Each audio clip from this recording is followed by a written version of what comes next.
Everybody, it's John Carlos, and this is Movies Worth Talking About. I am joined, as usual, by the oh so lovely. Any of Edward is true. It's it, it's been this is our first one of the Yeah. new year. Been a few months. I forgot which way to fucking point again. I'm to your right. So I'm pointing at you Okay. right now. Yeah. Yeah. Yeah. Well, and in since the last time Yeah. we talked, there has been a new Yeah. Halloween, a new Paranormal Activity, Mhm. a new Yeah. Scream, but we No, didn't talk about any of those. We're here to talk about this. Although we will be talking about Scream. We have some long-term plan of wanting to do all the Halloweens Sure. someday. Um, and I'll be perfectly honest with you. I've never told you this, IRL off camera, but I wanted to do the new Paranormal Activity because we did all the other ones, but I just saw it and just like, I just didn't have it in me to like, what am I gonna I say mean, about it'd this? be interesting to revisit it and see Eh, what I have to say. eh. Yeah, we'll talk. We'll talk. But Texas Chainsaw, for some reason, I mean, also just Leatherface is so Me near and dear to too. my heart. There's a face to that franchise. I love Paranormal Activities, but there is no. I mean, we barely know what Toby looks No, like. there's just a So, tight angle of a anyway, room. That's the face of Paranormal Activity, just like a very familiar, repeated angle yeah, over and over and over again, with like a blue, a yes, very cold kind of like wash. Anyway. and just like the hum of Mm, like the yeah, room. yeah, Yeah. So, Texas yes. Chainsaw Massacre.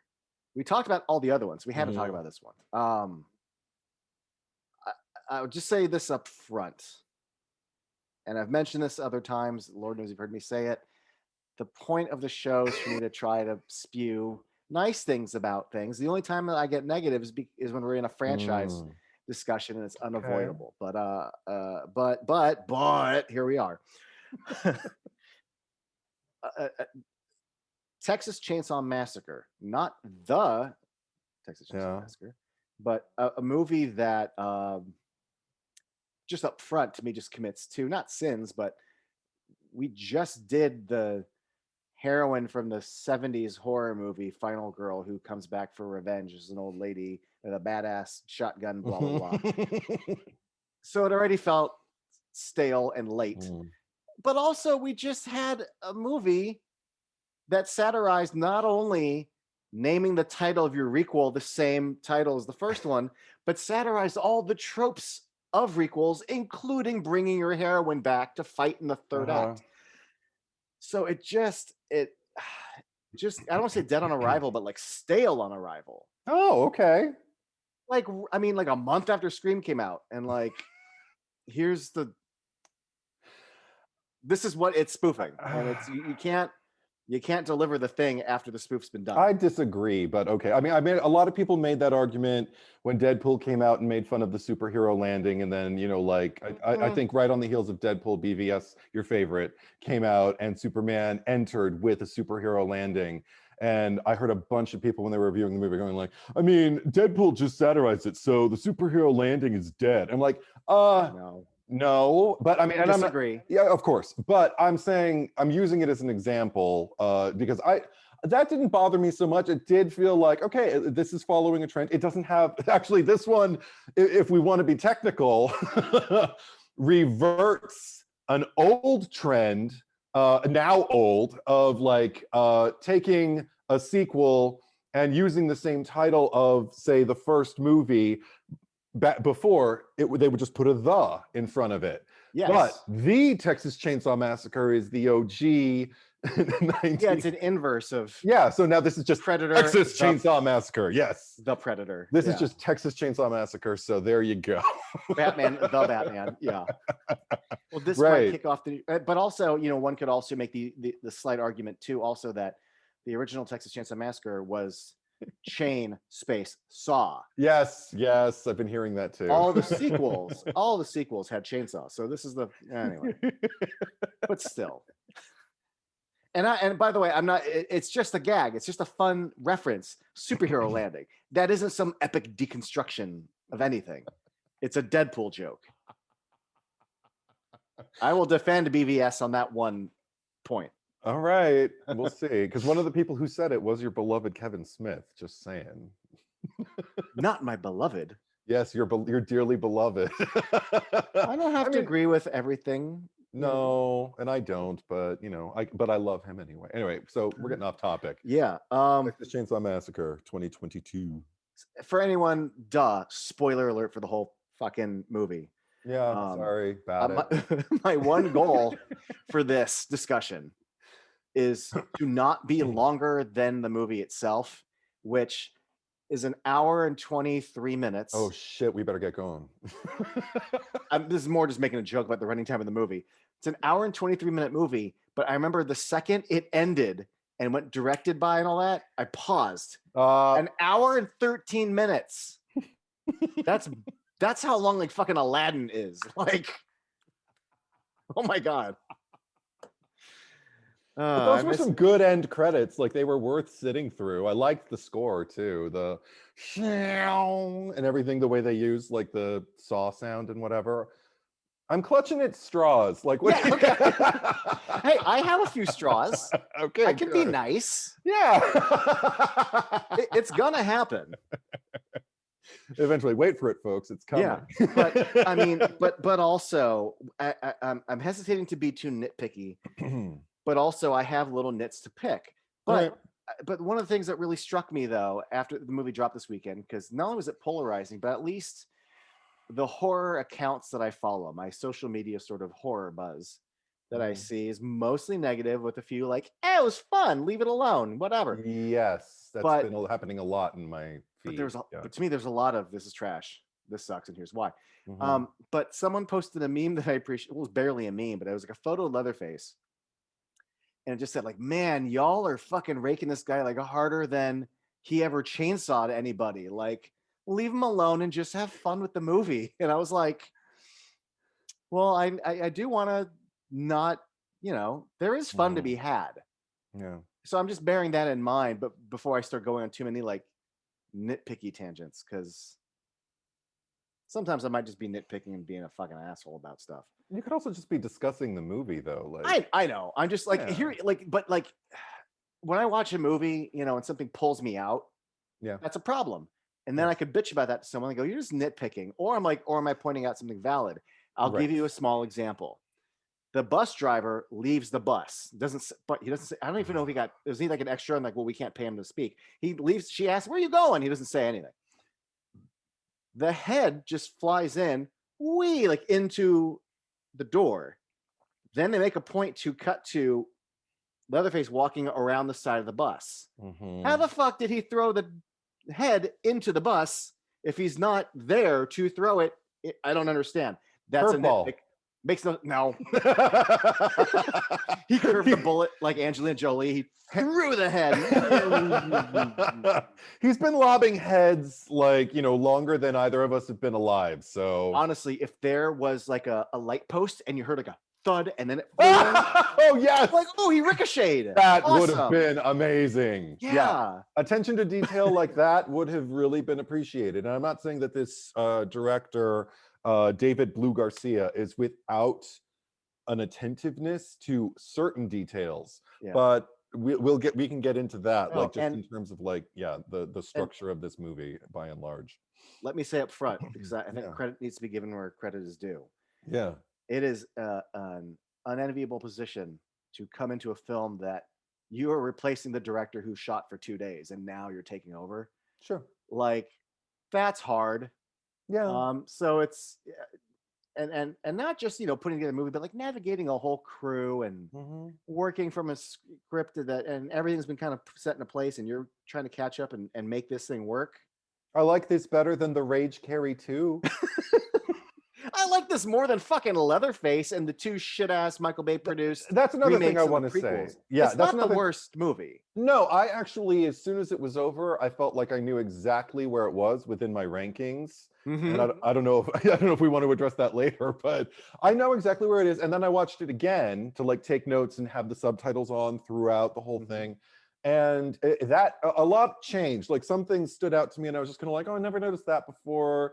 Glad I got to relive that, but I do believe, grand scheme of things, that this movie will probably just kind of like continue to blossom and bloom in its place without moving in its place in my ranking, because I walked into it without any kind of great expectations. All I said Me was, neither. I just, as long as it's not the worst installment of the franchise yet, I think I'll be happy. And you know what? It wasn't, and I'm not ecstatic, but I'm like, sure. You know what? Yeah, I am not. Fuck this movie. It's a fucking piece of shit. No, not fuck it. It's not a fucking piece of shit, but it's not good. Yeah, but it's nowhere near the bottom. It's fun. It's fine. It's, it's a dumb fun romp, but it's not a good dumb fun romp. I had the Like, advantage of my first time viewing, like sitting with my sister and watching it, and we basically talked the entire time and stopped and rewound when we missed stuff and things like that, and played, even there were some lines that we didn't hear, so we played them with subtitles just to get like, did we hear that correctly? And but we had a great time. Watching it alone the second time was a little bit harder. It's a rough sit. If you're I would if the rest of my life I only watch this movie with people, I think I would probably develop a very affable friendship with it. I watched it alone twice, but I'm different than you. Yeah, we're different people. Yeah, it's funny that you mentioned having to pause and rewind. Did I hear that? Not even did I hear that right. Did I fucking like one little dude? I'm gonna have so many like one little things. But they get the fucking Confederate flag down, and it's on the ground. Yep. And then the dude, they all walk away, and the dude goes, "We'll find somebody to clean that up." And I'm like, "It's right fucking there. Just pick it up. You're the one who had a problem with it. Yeah. Pick it up and throw it in the fucking trash." Like, I what? know. You go through all this bullshit, and then he's like, "Oh, we'll just leave it." The bus of people are already there. And he's like, "Oh, exactly." And the whole point of taking it down was to keep it from the eyes of the investors, and seeing it in the gutter doesn't really make it look that much better than having it hung prominently outside. I mean, I guess it's a little better because it's not endorsing anything, but it's still like somebody could see that and feel really incredibly threatened. And I mean, if the way they're depicting all the investors, someone would see that and get like hashtag triggered. Oh dear God. Can we? Oh yes, please go ahead. Go ahead. No, I was just gonna say, unless you want to go there, I was just gonna start from the beginning and just start kind of walking my way. Go for it, please. Let's do it. Let's start off by the fact that the movie opens with the DVD. So, like, they actually have like the disc of a documentary called Texas Chainsaw Massacre, and the documentary somehow has footage of the movie we saw. And they got the great John Larroquette to narrate this documentary, this true crime special. Sometimes you try to do little fan things, and it didn't work for me to go, oh, they're using the footage from the original movie, and it's like a documentary. Nope. Didn't work. I was like, oh, we're doing this again, because they did something like this before they started doing the flashback in Texas Chainsaw 3D. And I was just kind of like, oh, okay, this is not new. Let's just okay, but I get it. They want to start clean slate. This is a direct sequel. They're Halloween 2018ing. I got it. But I've seen this many times. Can we just kind of get this movie going? And then it started to pull away, and you saw like the eye only a minute or two. Right. So I was like, okay, movie's going. Yeah, it's not the worst member berries I've seen, but it does, like, if you're watching a true crime documentary, like, why would you include the shot of an armadillo? But it's like, hey guys, remember the armadillo? And I'm like, yes, I fucking remember the armadillo. Yeah, I remember the armadillo, totally. But The problem it also sets up now is that they depict the events happening in 1973, Mhm. and we're now in 2022. So if I'm being generous and saying that Leatherface is like 20, he's 70 in this movie? Also, I'll go into this now. If he was 20, which he did not look, I mean, No. we never saw his face, No, but that that's the did, thing. We've never seen his face. We know Gunnar Hansen was like 26, 24 at the time. yeah, something like that. But looked very mannish. Um, Why is he at a children's orphanage? and it had the year on the frame, 1975. 75. And I was like, so this is after the, okay, so it wasn't like he was in an orphanage and then like the old man adopted him or anything like Right, that. So, the okay, so, photos from 1969 or and something. and I thought even like maybe there's a way to squeeze through it and say like, well, maybe Virginia, you know, the old woman of this movie, maybe she recognized that he was a grown man with the mind of a child, and that's why she took him in. That's what I'm going with. Me too, but that's already a lot more headcanon that I'm already doing more work than the screenwriter did. Oh, and I have a question for you that'll even complicate that. Oh God, please. Yes. Do you get the impression that she might not just be someone who took him in, but is actually his birth mother at all? Not at all. Or at But least someone who regarded him as a surrogate mother-son kind of thing? definitely that, but I never got the impression that there was anything like a blood relation or like some kind of estrangement that was like being reconnected or anything like that. I just thought she was a woman who was kind of nutty herself, or at least going in that direction. And because this is the thing that there's something I really, really like about the dynamic between him and this mother figure, and that's the fact that it was the line that it was actually the line that I had to rewind and play with the subtitles because I couldn't, it sounded like she said something about her womb while she was dying. And I was like, did she say her it's like, room? I was like, no, I know. Okay. So we went back. That's the whole point. So we went back and we watched it with the subtitles, and she said, I wrote it down. Shit. That's so much.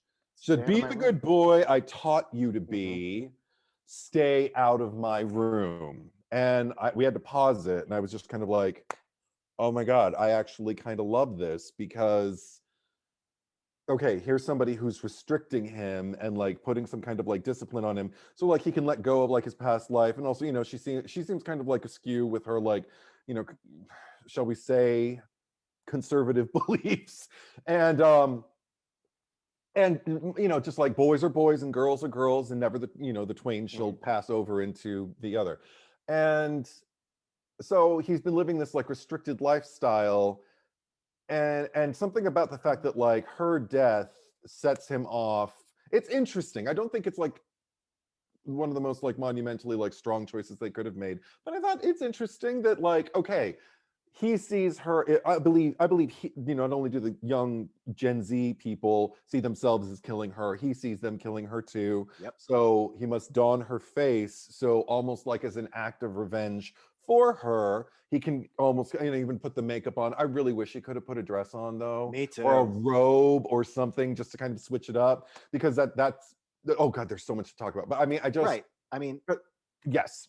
you're saying with him putting her face on specifically, it's not just a face, it's his mother's face, which is very kind of, you know, Ed Gein of him. Yes. But one of the little things that I thought was kind of stupid, but I also kind of liked at the same time, yeah, was when he's killing people on the bus and it's raining, there's lightning outside. You see two quick flashes in the window of his mother. Mm-hmm. And I like I first thought it was stupid because it felt very Exorcist, the version you didn't see. Oh. And where I'm like, why the fuck am I seeing it's two flashes. One is of his mother, normal, and then another flash of his mother with no face when she's out in the cornfields. But then when I thought about the idea that it's a reflection, got it, fine. But it's still, you know. There are a lot of those moments in this movie that didn't make me think about this franchise, but made me think about other movies. And Oh, sure. Yeah, his fucking epic Jason leap out of the water. Oh my God. Okay, let's just start listing them. Because, okay, Because also there was the one where fucking Melody is in the closet like huddling, and he like goes in and like opens it and was like going Halloween. And then there was when what's her fucking name, Ruth, had to like get out of the driver's seat, like crawling through. Then I was like Scream 2, exactly. And then there was shit. This is kind of a reach, but I got it.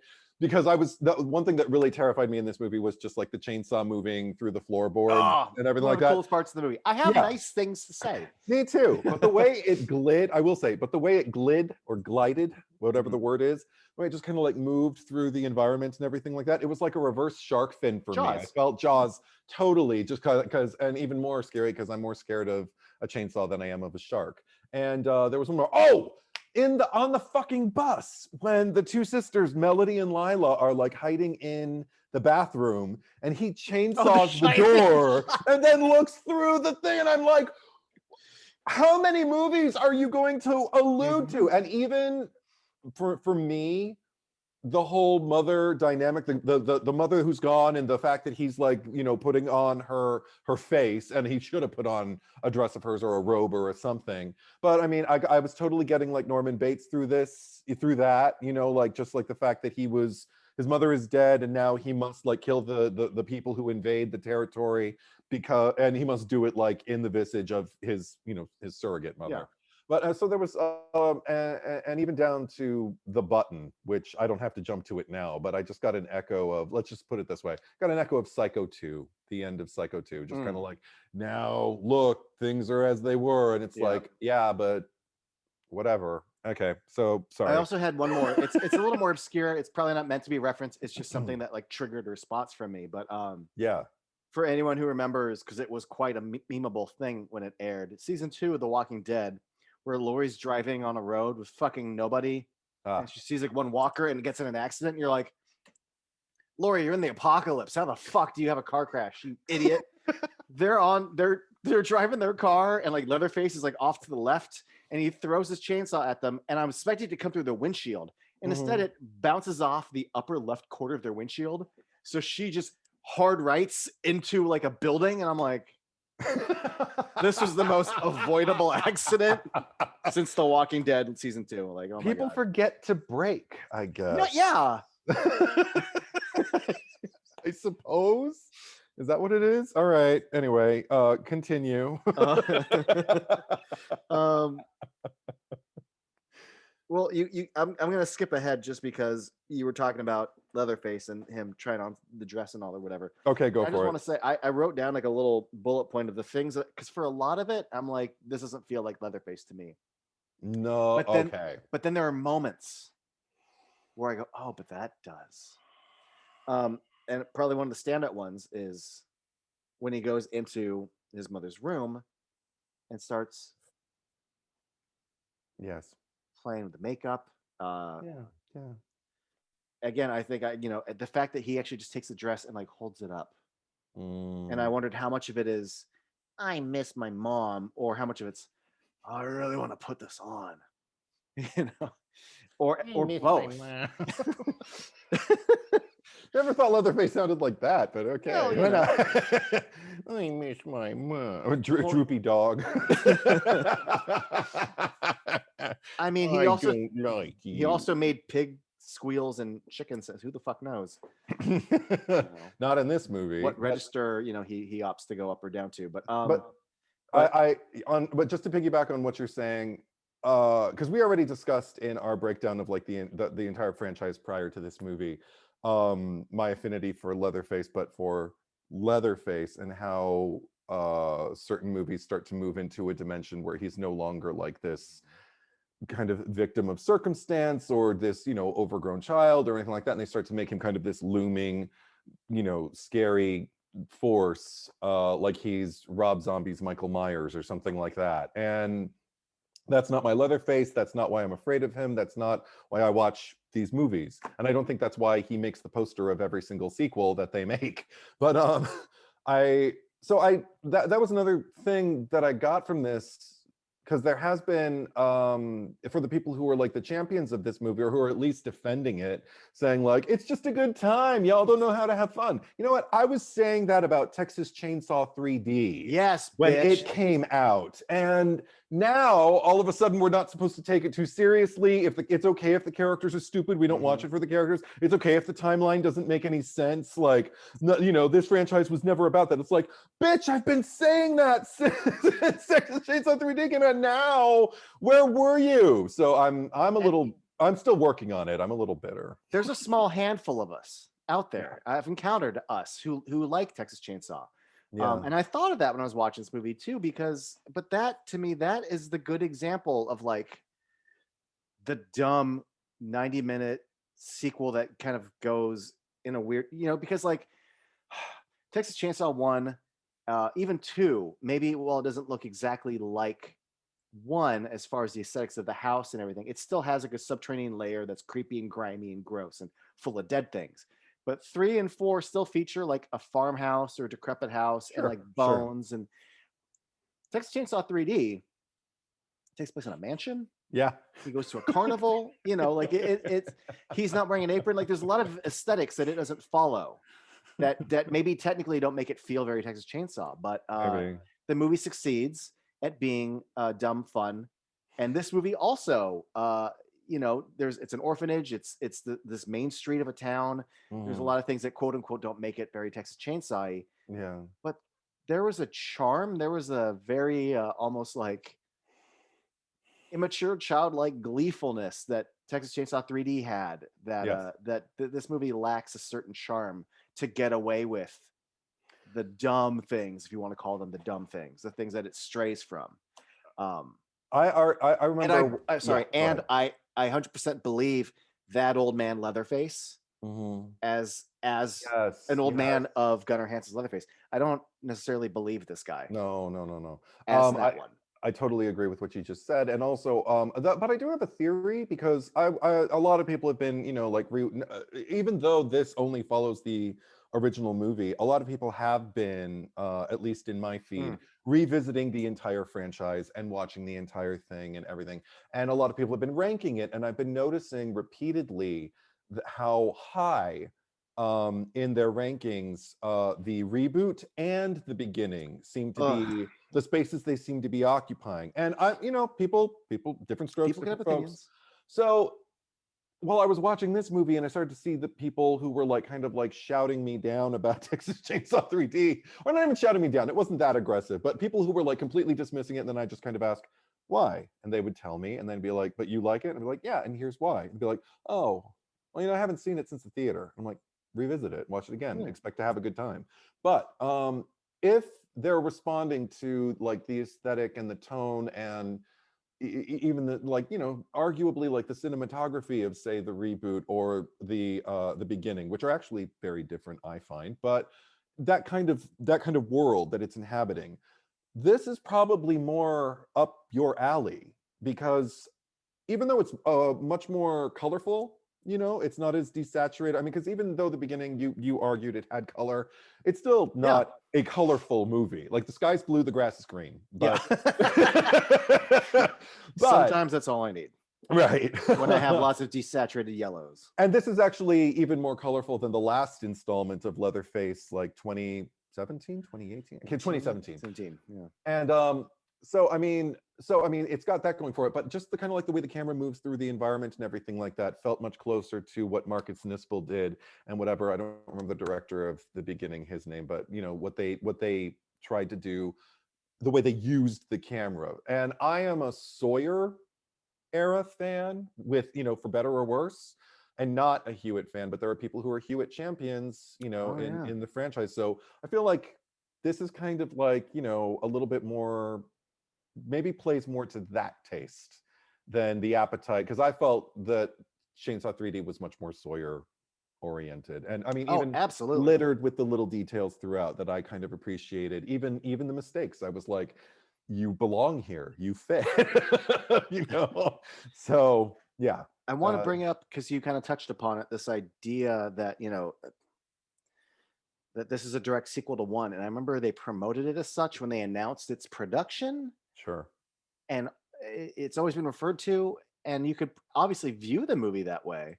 But one thing that I found kind of interesting to toy with is the movie doesn't ever directly state in a way that like Halloween 2018 states those movies didn't happen. In a way that Texas Chainsaw 3D alludes Yeah. that those movies didn't happen. Right. You very easily, and I let my brain go there, go, well, what if 75? Okay. So after the events of the first movie, he goes to an orphanage. He's photographed in 75.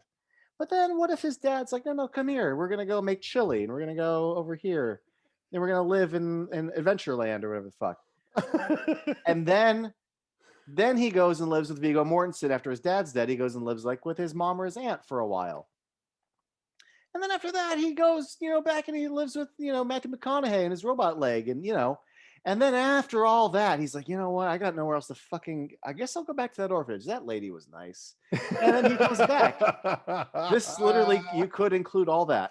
And I'm so glad I just entertained that notion because I watched some interviews with Fede Alvarez. And even though everybody else refers to this movie as a direct sequel, he's the producer and he's the only one who goes, oh, no, this is in the same series as 1 through 4. And I went, oh my God. Thank you for saying that. Wow. And his version of it's sillier than mine. He argues that like after 2, he goes back to the orphanage and then he goes to the house and like in between each movie, he keeps going back to the orphanage and going to and from. Oh, so that's where he's been. Yeah, between each movie. It's adorable. I don't buy it for a second. I much Neither do sooner, I. I much sooner believe the idea that she found, a way to raise him to be a good boy. Yeah. And he doesn't do well outside, but I keep him here and don't go in my room. And he's been a quiet boy for 50 years. Yeah. I buy that more. Also, did you have a thought? Well, because also he dies in 2. Well, Eddie, when you watch 3, you just have to accept that he didn't. No. I get that. I absolutely. But I mean, again, arguably, if you're going to say like, no, all those movies happened, then and it was always the same guy throughout, just staying with relatives. Yeah. He's got a support network, man. You know what? What would have made me really appreciate that more so, actually, is if in addition to the 1975 photo, if there had been other photos, like other years of him just Him at the progressively chili getting cook-off. older. Yeah. Or in trophy. between, just like getting older year by year, but the kids stay the same age. But the face is always scratched out and everything. That actually could have gotten me more on board with this, like that kind of detail. I would have been like, oh, that doesn't make any sense, but right. Thank you for doing that. Right. I actually would have accepted the fan service of like he has like a little basket of like remotes. Yeah. That'd be fun. Yeah, and some like my some only platform problem, spike heels and yeah. The only thing I don't think Fede Alvarez thought of was that you do see Sally in that like asylum hospital at the end of 4, which doesn't jive with her being like a sheriff hunting him down for 30 or 40 years, but whatever. And I also would have just appreciated them saying like, she faked her death because she dies like clearly in the beginning of one of those sequels. They're just kind of like Sally Hardesty died, blah, blah, after she was comatose and all of that kind of stuff. No, but then in 4, yeah, she wasn't because she's in the hospital at the end. Right. So, but is she working for the secret cabal as well? Like, we don't know. Yeah. But oh God, should we? Okay, I have so much to say, but just go ahead. Right. I already forgot the last thing I was going to say. I'm sorry. No, it's okay. But I was saying before that about the things about Leatherface that stood out to me that I liked. One, that he tries out some makeup. Yeah. Holds up the dress. 2, when the blonde girl, after he guts her in the van, he takes a moment to like straighten her hair, pretty up her hair. That's nice. That felt like Leatherface to me. All right.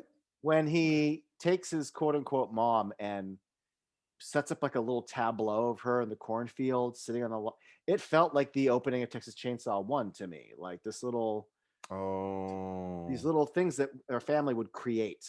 A little, I mean, obviously he doesn't have the resources to make like a whole chair out of her bones or to create the torso in the middle of, but he did what he could back to business as usual. I like that. It seems like something a Sawyer would have done. Okay. And just there's a lot of time his movements didn't feel right to me. Um, but there's something about when they're like, let's get this fucking bus out of here. And the bus moves from left to right. And we pass through this archway, and there's his silhouette and his posture. And I went, well, that feels like there are moments in that third act, the way he's running after them. I'm like, okay, all Mm, right, I see you now, Leatherface. You're here. okay. Those are the beat. That's all the nice things I have to say. Where I'm like, oh, that feels like Leatherface. Oh, okay. Then let's just go in. I felt like, because I mean, speaking of Leatherface, I was convinced when we saw the proprietor, like right after the establishing shot we were discussing of like the pullback and the t-shirt and and everything, and there's Lila like watching it and she buys her little corkscrew. I was so convinced because he was built like a Leatherface that the proprietor must have been a Leatherface from any of the Texas Chainsaw Massacre movies, Mm, and he isn't, no, which is fine. His name's Sam Douglas, but that felt like a missed opportunity because I'm just kind of like, well, it occurred like, I mean, why would easily you could have like given a cameo to any one of the Leatherfaces and just put him in that role, and it would have been like another nice little kind of like fan service, like wink, wink, and I don't know, so that kind of bothered me. Okay, can we just talk? I know a lot of people are also saying like, you don't watch these movies for the characters or for the whatever, to like care about like the victims or whatever. I think that's bullshit because I agree. I cared enough, even in the first movie, like about like the people in the van. Like I actually really, really liked being in that van with them. But something about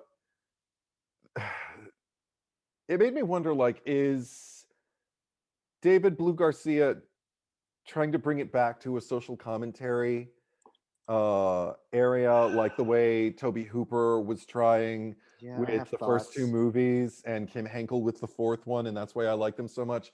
Because if he is, it feels like the message, if there is a message of this movie, and I feel like how can there not be? There's if there's not a message, there's certainly a point of view. Yes, because the I message is not clear, but there is an Yeah, intent. There's an intent. the point of view certainly seems to be like about Gen Z, their detachment, their materialism, their their attachment to their phones or their devices, and also to I guess their hubris of kind of like going into particular regions and believing they can kind of like, I guess, remake the world and fix it or something like that. And then there are some problems. I mean, I feel I'm still working it out in my head, but Yeah, and and and maybe there are some problems that can't be fixed. And maybe when you try to move into a place with the best of intentions, you can ultimately actually be the root of your own undoing. Now that is a reach. But it's the nearest thing to a point of view I can come to with this movie. So I have share yes, similar confusion. okay. But I mean, I think I'd probably, I think the character I have the most problem with is Melody because I feel like she's the most unevenly written character. Yes. Does melody have to do with the theme you're just talking about? Yes. Okay, keep going. Because I feel like there's well, I mean, ultimately I'll get to the theme too, but I mean just like ultimately like as a character I feel like she is probably the least sensible character, or even not even sensible, the character who makes the least sense to me. I don't understand how she moves from one scene to the next and how her point of view shifts, Mm-hmm. and even why she would do things. Like it starts with just like being at a gas station in the middle of nowhere. You're a newcomer and a man within earshot is openly carrying a weapon and you're going to criticize him within earshot openly as if you don't have a care in the world, and when there's some kind of like repercussion for it, which there actually really wasn't. But there was no lesson really learned. She didn't have to pay any kind of price. She actually kind of doubled down in her She doubles. judgment of him when she found fucking Lila in his bathroom and was just kind of like, "Did you fuck him?" And I'm like, "What? Okay, what the fuck is wrong with you?" I really like that actress too, and I really Oh, feel bad for her. yeah. I feel so bad for Sarah Yarkin. She is a scene stealer in Happy Death Day to You. She Yes, was one she of the is. reasons, probably the number one reason I was excited for this movie was to see her like Yeah. take a lead role. Like, And I dear was here. God. And also just like it was not just her. She's not the only problem. I feel like the exchange, I didn't understand a lot of the exchanges between all of the characters in the car. I mean, I feel obviously like Lila is probably the most accessible character among that little peer group, but there was an exchange I wrote down that I found it just rubbed me the wrong way. It's when they see the cops up ahead when they're all in the car. Dante is driving and he says very, very flatly and very seriously, "Put your hands where they can see them." Ruth um, says, because I checked the subtitle and we didn't know her name yet, so it just says Dante's partner, says, "That's not funny." And I'm like, okay, oh, wait, okay. Do I even need to unpack it? You're in a relationship with a black man in a southern state. There are cops who are stopping you, not stopping the white man who just sped right past you. Your partner who is driving has said, "Keep your hands where they can see them," not joking, not going, "Hey, put your hand," he knows exactly what he's moving to. We all do. And she's like, "That's not funny." And I'm like, what is happening? Who are these people? Why are we even? I got that he was making a dry joke. I I thought he was making a joke. I didn't know. It read as dry sarcasm to me. Oh, and he's turning to all of his non-black friends, going, "Put your hands, you can see him." Like, I didn't get it. Also, I hate that she's telling him that's not funny. Who the fuck are you? I don't know. I don't like it. So, so that happens, and then all of a sudden, like fucking Melody's big mouth all of a sudden kind of like helps them. So I'm like, oh, okay. So she just kind of like got them all in the shit back at the gas station, but now, because I was nervous when she started to intervene, but now she's actually kind of like boosting them up. Maybe this is about like varying the character and giving her different levels. And then the scenes that progressed after that just kind of made her this uneven mess who I don't understand where she's coming from once, and she's the kind of person I would absolutely hate if she were anywhere near me in my life. So I got that to say. Let me piggyback off what you were saying a few minutes ago, which was this attempt at a theme. Yeah. Because first of all, before I even get into it, I need to put this out on Front Street. I fucking hated the way that they attempted to depict Lila as a school shooting victim. Yep. Fucking hated it. Not that they attempted to include it, just the fact that it was so cheaply done. It was shorthand for a character and something for her to overcome and a theme and a backstory. It reminded me of, we've had this discussion in real life many times about using rape in your films as a dramatic touchstone, a turning point in the plot, or as a cornerstone of a character, which can be done well. What bothers me is when you use rape cheaply as an excuse to create drama or as a defining touchstone for a character. And in the worst examples of that, that's how I felt about this, as a victim of school shooting, and just the most surface level, like, oh, well, we'll do a quick flashback once or twice to like her, and she has trauma. We're telling a story that's a metaphor for gun violence in America. She's the victim of a shooter. And then here's a Texan who's got guns.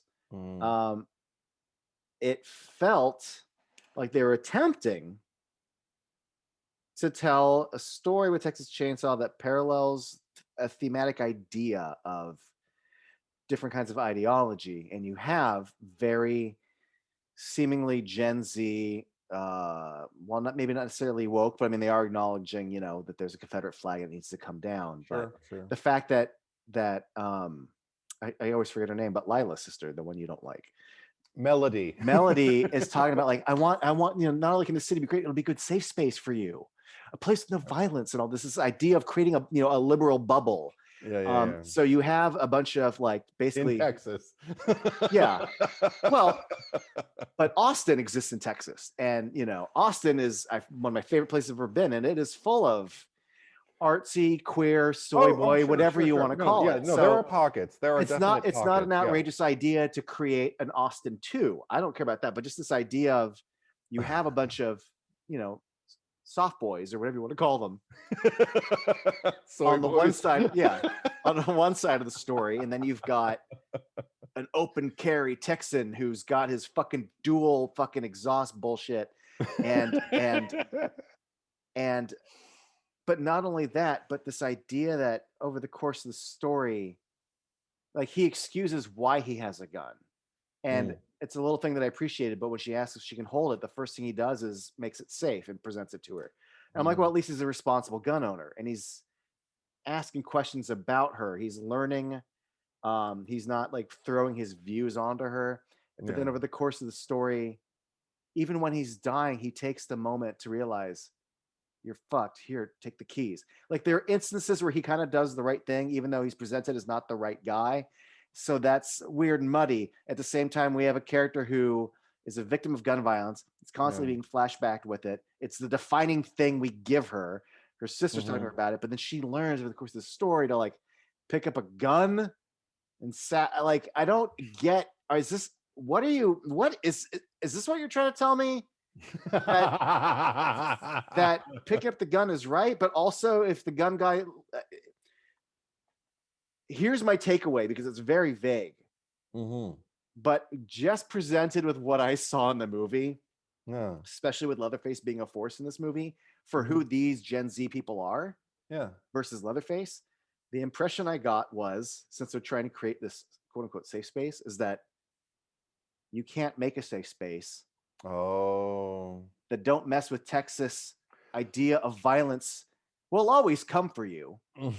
It seems like if you have to pick a side, it felt like it leaned towards like fuck you Gen Z and your safe spaces and your anti-gun school zones. Right. It's all coming for you, which is a very shitty, sad worldview to have, is what I felt. And yeah, I understand that. And you don't go to a Texas Chainsaw movie for a happy worldview, but no, not at all. But it was so unclear.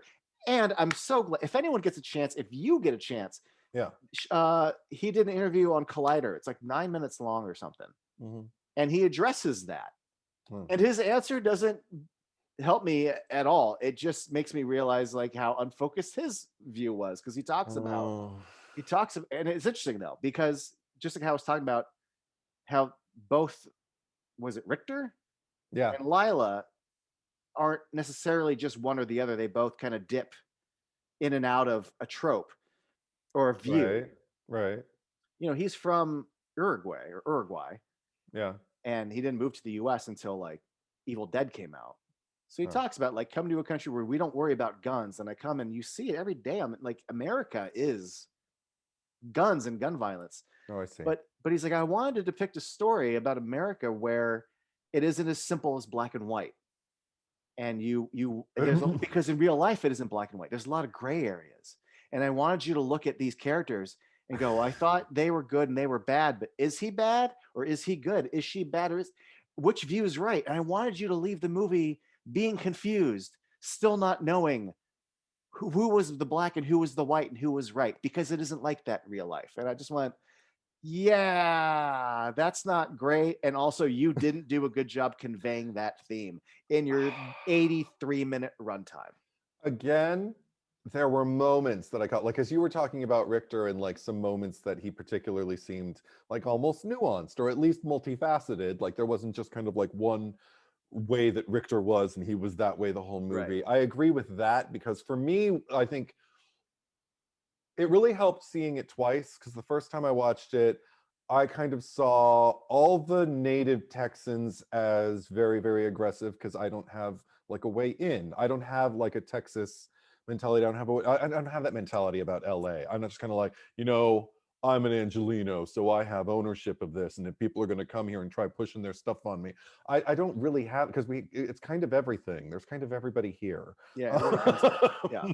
So it's weird to so this territoriality and arguably even, I mean, and this is a theme that has been in the Texas Chainsaw movies before, tribalism. Usually it's the family versus everybody else. There's no real family to speak of in this movie, but there is a safety that gets violated. There is a sanctuary that gets violated. But okay, getting back to Richter, the moment for me, there were a few moments actually. Like, I was happy to kind of be reminded of, like, after the incident with like the insult to his gun and him zooming past them on the road and all that, when they finally met him and realized, like, oh, this is the contractor, the guy who we're going to have to like deal with and everything like that.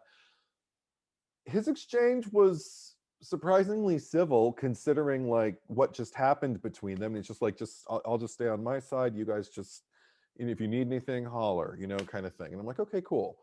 But there was something that stood out to me about, like, when Dante, after he gets his jaw, whatever that is, his face open, and he's like walking in the rain, and the first response Richter has is like, what were you doing in that house, or whatever. And then he just keeps walking, and he notices like the blood like trickling down his shoulders. He's kind of like, hey, are you all right? And then when he turns around and he sees him, he immediately, and this is something that the director like Garcia focuses on, is their hands. Like, he grips his hand, he's holding on to him. And I didn't hear the line. A lot of these Texas Chainsaw Massacre movies, I don't hear the lines, I got to read them. And this was no exception. I got to read the line where he's gripping his hand, which I did not notice that shot either the first time I was watching the movie. He's gripping his hand and he's saying like something to the effect of like, don't let go of my hand. Keep gripping my hand. Just don't let go of my hand. And then you see the hand release and you know that Dante is dead. And I'm just kind of like, well, here's Richter like staying with this guy. They had that moment that actually really bothered me, him taking the Confederate flag and pushing it onto Dante, just going like, here's your flag. And I'm like, no, oh my God, this is wrong for all kinds of reasons. So again, incongruous. I don't really like where the characters go from A to B, but like maybe just isolated moments. Like, I like that moment of the grip of the hand. And I'm like, well, there's effort there. There's something put into this that it qualifies as thought or effort.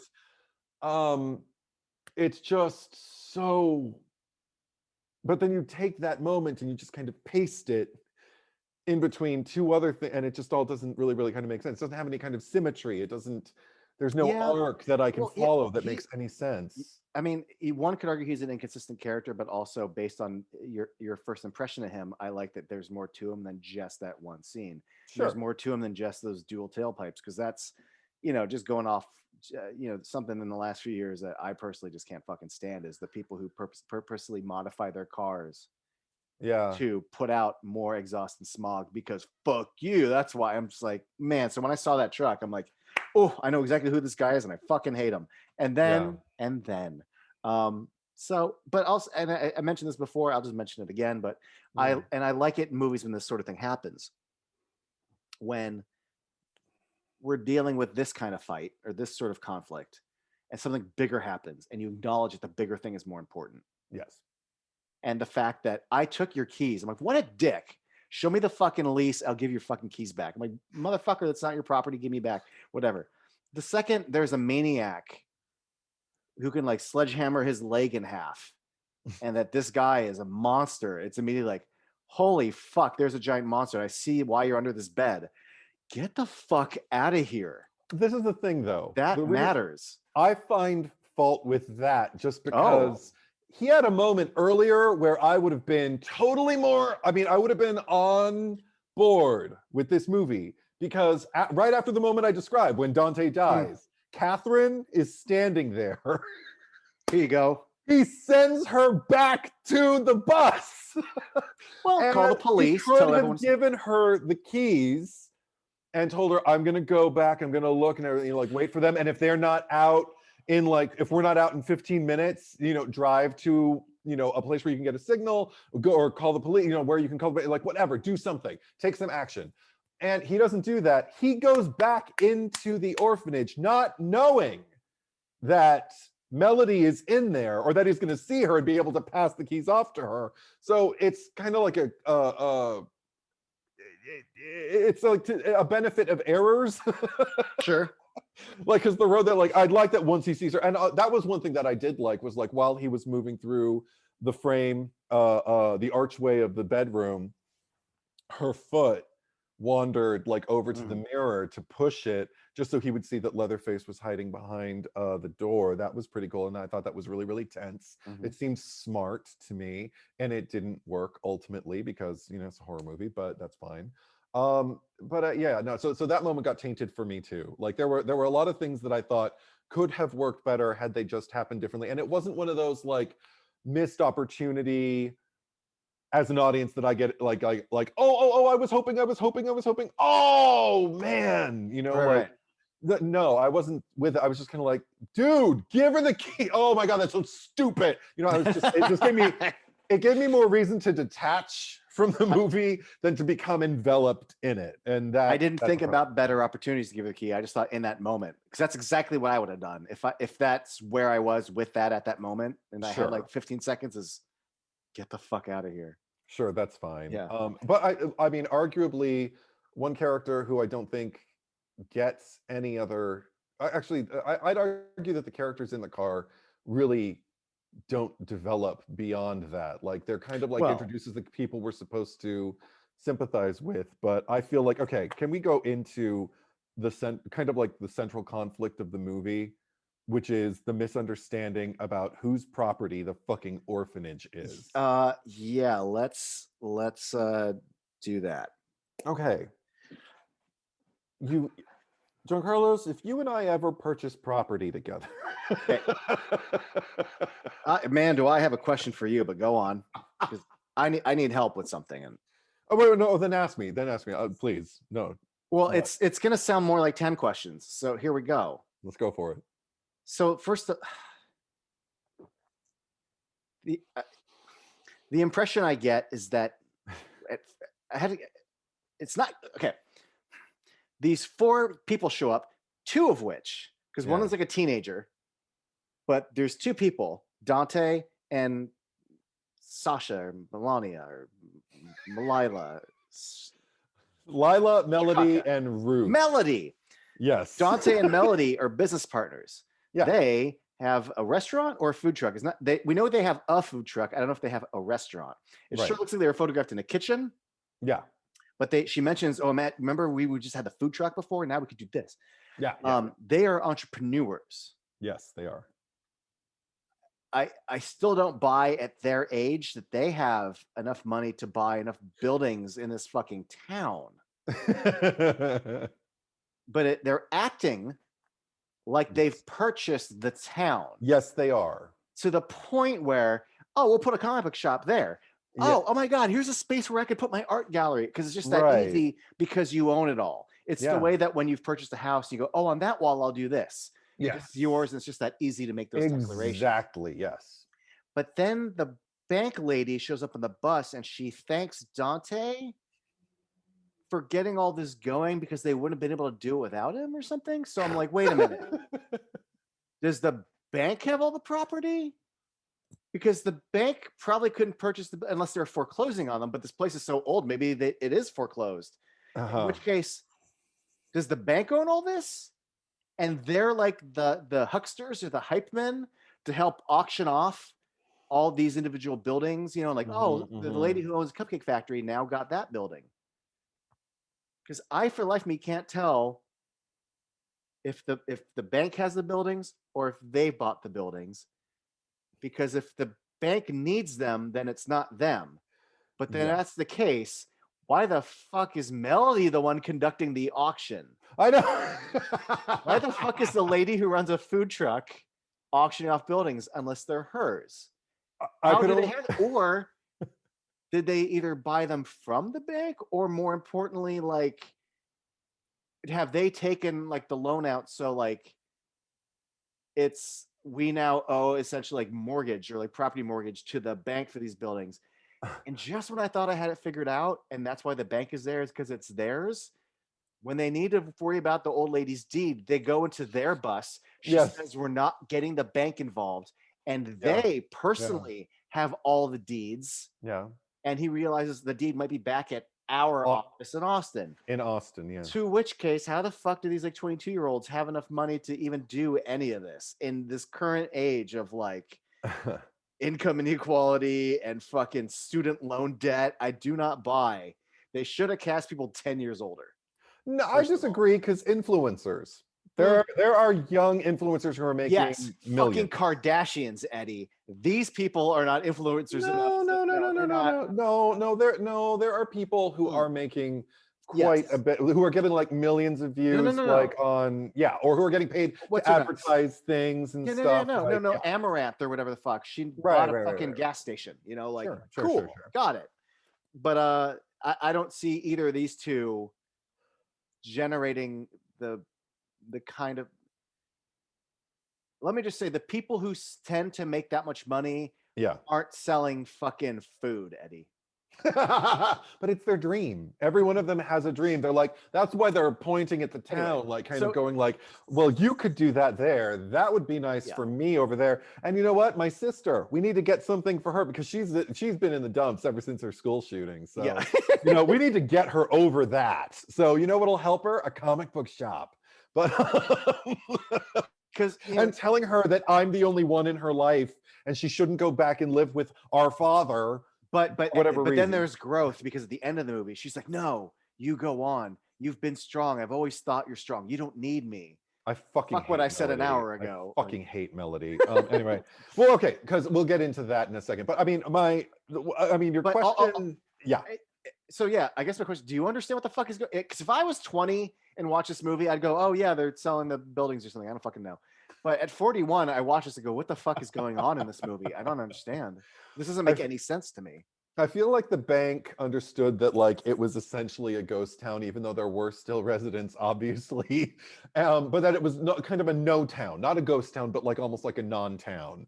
Right. And there were young people who had money, who were looking to revive it and everything like that, and who were certainly, I think they're stomping around and acting as their declaration of this kind of ownership of the place was much more an idea and also much more kind of like their own hubris, which I think they end up paying through the nose for in the movie. But I feel like they're influencers. They're the ones who are drawing other influencers here to begin this mecca, to begin this like, this utopia in the middle of the desert or whatever. And the only reason I can think that like somebody like Melody would be conducting the auction herself would be because it's being live streamed and Right. they worked something out with the bank where they want to get as many people as possible attracted to this property so it can just cycle more money through it for the bank. Like maybe there were properties that they hadn't quite bought out yet, but that were like on reserve to be auctioned at this particular auction, so nobody else would like come to this non-town and buy it. Like, I mean, it seemed like it was just an event, but it was so fucking poorly planned. Right. Because, oh, yes. Well, and also, I would buy what you're saying about maybe using her clout as an influencer to be a drive. Yeah. Had the movie shown Yes. some sort of presence of who she is and why people would come here. Yeah, all we get is like an Instagram Dante, video. we see a little video of Dante. Yeah.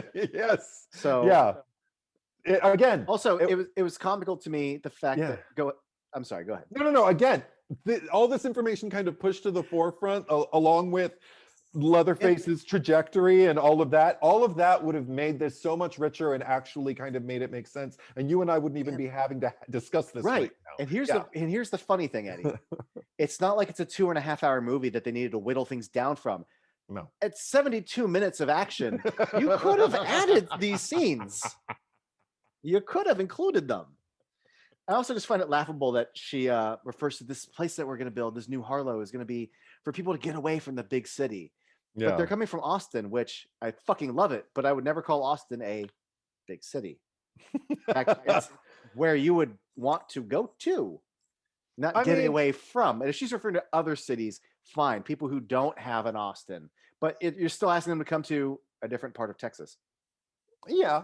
And she refers to it as a place away from the violence and the madness, someplace safe. Yeah. How are you going to guarantee that? I mean, the people in the state already Aside from seem wishing, pretty unhappy with the fact that you're like, coming here. Oh, And that's another thing, that bravado, again, like yeah, openly discussing, you're going to Texas. You know yeah, that somebody is going to be carrying an unconcealed weapon about their person at some point. Don't openly mock your neighbors. And I mean, we all have to kind of adjust, socially. So I mean, it just sets them up to be like not very smart, which is less interesting to me. I mean, and some people again arguing like the characters don't need to be smart. That's not why it's doing it. Well, then you know what? Tell a simpler story. Don't even go into like all of these storylines. Don't give us a chance to dissect them. Just give us like yeah. Leatherface has been somewhere. Some people happen through there because they run out of gas. Leatherface kills them. Just make that movie. Don't try to like incorporate social commentary and a point of view if you can't follow through with If you it. can't That's follow, really if me. you're gonna do it, you gotta do it. And okay, so that said, on the heels of everything that you're talking about as far as the bank and everything like that, and how ill-equipped these people are to deal with it, I got to go off on Melody. I wrote down so much dialogue of hers. Just okay. The fact that they go into the orphanage, I do like the one thing I liked, little thing. She goes upstairs to look out the window, and as she I think it is her, and as one of them walks upstairs to look through the window, and in the shot that like follows the person from the doorway to the window, you see somebody in the foreground Yeah, sitting in a chair who looks like Leatherface, and then it cuts to like a close up of her, I guess, and then goes back to when they take it's him, it is Dante because he's taking down the flag, I yeah. guess. But And when he Leatherface is comes gone. back in, Leatherface is gone. And I was just kind of like, oh, I'm already, okay. This is already kind of working on me. Like, remember when horror movies used to be scary? And did you notice? Did you notice that the chair had like the bone arms and like the Yeah. stretched Yeah. leather? So I was like, oh Which I was shit. like, You don't that's even know. neat. And Yeah. then you realize that like nowhere in the house is there else bones and dead leather. It was just like, oh, Or I got to keep my chair. Okay. even though apparently I've been reconditioned, like, and cleansed, and I've changed to a good boy, I still get to keep my and I have to hide my chainsaw in the wall. It's his but I can, blankie. Like, yeah. I guess. So anyway, Go on. you encounter, okay, John Carlos, if you and I ever buy property together, Mm-hmm. and we show up the day of like kind of like the event, like the moving in of it all, and even if we have to like auction off like rooms or something, like, or branches of it, sections of it, and there's a lot of high pressure, if we get there and we find in one section of our property a squatter, essentially, like who we could perceive to be a squatter, somebody who doesn't belong there, I don't think either one of us would directly confront them and tell them, you can't be here. You need to leave right now. You should have been gone months ago. The lines are, the bank reclaimed this property months ago. You're not supposed to be here. You can't be here. There are shelters for the elderly. I've just met you. You'll be safer in a home and better taken care of. A woman your age shouldn't be on her own. So you've just met this person. They acted like they had ownership or some kind of claim on all the property. If there was any question that they didn't have ownership of all the property, shouldn't they have had a map plotting out the addresses and the landmarks of like what they owned and what they didn't, so they knew not to bother again their new neighbors to actually have consideration for the people who inhabit the space you're moving into? That might be good for business. It's so stupid, and it makes them again so reckless, irresponsible, and if it's part of the social commentary, I don't know that Generation Z is that reckless, stupid, irresponsible, and rude. And just entitled. Rude, yeah. And entitled. And then, okay, this is the other thing, kind of like brings up a question for me in terms of like the whole ordeal. The cops come and they start evacuating Virginia, Mhm. and they tell her that they tell her that they told her weeks ago that she couldn't be there. So if they were under the impression that she didn't belong there anymore, why is that? Why did they tell her she needed to be out? I understand why she might not listen and why she might not be out of there, but I, what was the motive for them telling her she needed to be out weeks ago if she has the deed? And Right. like, are they just following orders over the phone from The the bank? influencer or the influencers? Like, what? And the bank would know. A bank would know Well, whose properties are that's inhabited and under ownership of somebody else, and whose belong to the newcomers. I don't have a good answer. I have an answer sort of, but it's not a good one because it's so muddy. But Yeah. she herself says, "Oh, that like that mix up with the bank." And I had her on the line. Almost she said it almost sounded like she said the bag, and it's like no, the bank. Yeah. And it sounded like I don't remember the exact line. That she either paid them or like squared it away. So I Mhm. feel like the cops came because they thought she's out. You haven't paid. They didn't succeed in getting her out. That alerted Yeah. to the fact that beep bop boop. I need to call the bank. Oh yeah. Well, let me wire you that payment. Okay, we're good. We're good. I still have my deed. It was just a mix up because I was behind on a payment or two. It's fine. This is still my place. That's what I took from it. Okay. Um, And our hipsters never learned that, like, oh no, no, there's still that one building you don't have. She paid. The deed's still hers. oh God, that's like that would be at the fore. I mean, and maybe it's just the Virgo in me. I don't know, but I would want a map. Like I'm going to a ghost town, but it's not really a ghost town because we're meeting the contractor. Even if we were told, that's the thing. If we were told that everybody was going to be cleared out of there except the contractor, how would we not know that we don't own this? It's the it's biggest oversight, and it's treated like, and it's the central conflict of the movie. None of the movie happens from then on it's a if there conflict too isn't. stupid to exist. Yes, exactly. Yeah. Um, So that pisses me off. I agree with you, and I won't read. I really I wrote down how casually she just brings it to a stranger. Yeah. You know, there's shelters. You know, you just I know we're in the middle of fucking nowhere, but you know, you'd be better off in a home. Yeah.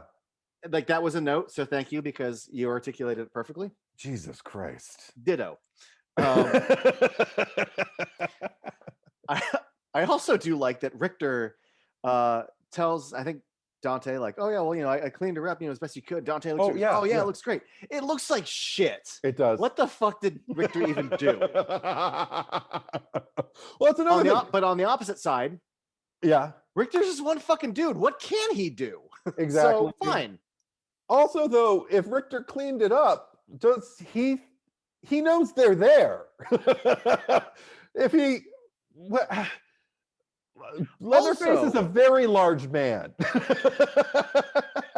well, he didn't clean up. No, I just thought he cleaned up. You know, like he scooped the cobwebs off the front of the buildings. Oh, and that's all he He did. didn't go in. No, no, he But he made wouldn't have sure. seen her like milling about, like, you know, when people inhabit a building, you occasionally, especially if you live there, you're I, gonna know. I just thought of something too, Eddie. Yeah, yeah, Besides that, which is in 2022, if you're operating out of Austin and you're talking to someone in Harlow who's going to clean things up for you, yeah. one, I presume in modern times that conversation is going to be happening on FaceTime or Zoom, or almost everyone's email. You know, you have like a profile photo. A lot of people we can see you know, like what your photo is on Yeah. Gmail or whatever the fuck. Wouldn't he have maybe recognized them at the gas station? Like, hey, aren't you the fucking hipsters I work for? Maybe. I mean, he didn't, even though he is the contractor, it didn't seem like he was incredibly hands-on. Maybe, I mean, I didn't, okay, I'd have to look at his setup and his little upstairs from his garage landing that he has, his bedroom, his makeshift bedroom, to see, is there even a computer there? Like, I don't remember what he had like at his desk. I think he had a desk, but I don't remember what was there. So your guess is as good as mine with that. Okay. Okay. Yes. Well, I have things. It sounds like you have things. So You go. I feel like I talked forever. You okay, go. because I want. There's two things that I want to talk about before I remembered what they are. So let's go back to them. Okay, I go have for it. just the idea of the lady and Leatherface being her son or not. Oh, sure. It's just an interesting little thing that's brought to me because of two things. She refers to him as the last of her boys. Yeah. Does that mean orphans, or that she gave birth to the Sawyer boys and she's just no longer with her baby daddy? Mm, He's got them over there, hmm and but also the fact that the cops, when Leatherface is like carrying her, thought, no, that's right, it's her boy. There was just enough verbiage. And sure, maybe they just, for all they know, for the last 20 years or however long, that he's been Sure. her boy. But it just made me kind of play a little question in my head of like, is he really adopted or is this actually his mother? Because you could kind of play it that way if you wanted, except for Uh, one problem. yeah. If There's a few. Leatherface is 75, she does not look like she's Yeah. fucking 95. Yeah. Yeah. But you know what? I wouldn't have cared about like all the age discrepancy and everything like that if the only photos we see that I can remember are, like that 1975 Yeah. one where he's And like in the he's, doorway, like little boy, whatever, and or young man, whatever he is. If they would have just had a few more photos, like a photoshopped kind of like Edwin Neal with his arm around Bill Moseley yes, when they were yes, boys, and like a big Jim Seedow holding like a chili yeah. cook-off like trophy or Oh something. my God. Oh my God, that could have been Some Vietnam uniform, whatever, of right. chop tops. Something, Yeah. something. If there could have been any illusion, if they would have done the work, I mean, the least amount of work, if they would have just kind of like Yeah. planted little like Easter eggs for me to see, I would have got off on that so Mm. hard. But instead, it's just kind of like, oh, okay, so we're creating a new timeline again, which I know that's what this franchise does, but it's just there's less love infused in this one. Yeah. Not there is thought. There's plenty of thought. I did In see, some yeah, areas, yeah, yeah. other No, I areas. mean, I saw an interview with David Blue Garcia when he was talking. It was a very short thing. It might have been even just like one of those things they show before movies, not the trailers, but before the trailers when they're just showing commercials, like while the lights are Yeah, yeah. still on and everything. And he was talking about being a Texan and being a proud Texan and Mm. being so proud that this franchise is back in the hands of a filmmaker who identifies as a Texan, like the way Toby Hooper did. But then we And filmed it in Bulgaria. yeah, so there's that. But I mean, but doesn't everything get shot in Bulgaria these days? Yeah. But I don't doubt his sincerity or what this project meant to him, because again, it's not an empty shell. It's not the worst installment of the franchise. It's not even among the worst for me. But I just it just doesn't send me. Let's put it that way. Sure. Let Do me you have ask you a something else? question Yeah, go for it. related to what we were talking about before. We were talking about going back into the room. When she tells him, "Don't go in my room," Yeah. do you think she's saying that because that's where I keep the chainsaw and you're not supposed to go in my room because you're not supposed to touch that chainsaw? Or do you think she's saying that because that's where my fucking clothes are and I don't want you trying on my fucking dresses and I don't want you putting on makeup? The latter. Yeah. Honestly, it's stupider. Well, I don't know if it's stupider, but honestly, I kind of like the idea. I mean, I don't, but I prefer, let's put it this way. I prefer the idea of him stashing his chainsaw in the wall than to her, because why stash it in the wall? Just get rid of it. Why does it need to be in the Oh, wall? that's true. I mean, yeah, I never thought about that. I just thought like out of sight, out of mind, and here it is. Yeah, I don't know. But I I like the but idea I that it's his dirty little secret. It's like his box of porn, It's like his, he's got to keep a secret and he's going to keep, I mean, it's so, I busted out laughing when he started acting it's that well. And I was like, there's going to be a chainsaw in there, isn't there? yeah. Oh no. It's Oh no. I guess I don't know if I don't I've never asked enough, girls to ever know this, but I presume since it's such a phallus, Uh-huh. is it like the vibrator in your drawer?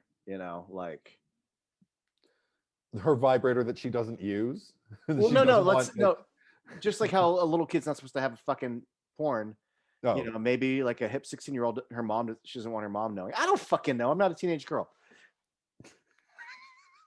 Oh, you mean from Leatherface's point of view? Yeah, like that's my Oh. phallic play toy, but my mom's not supposed to know about my phallic play toy.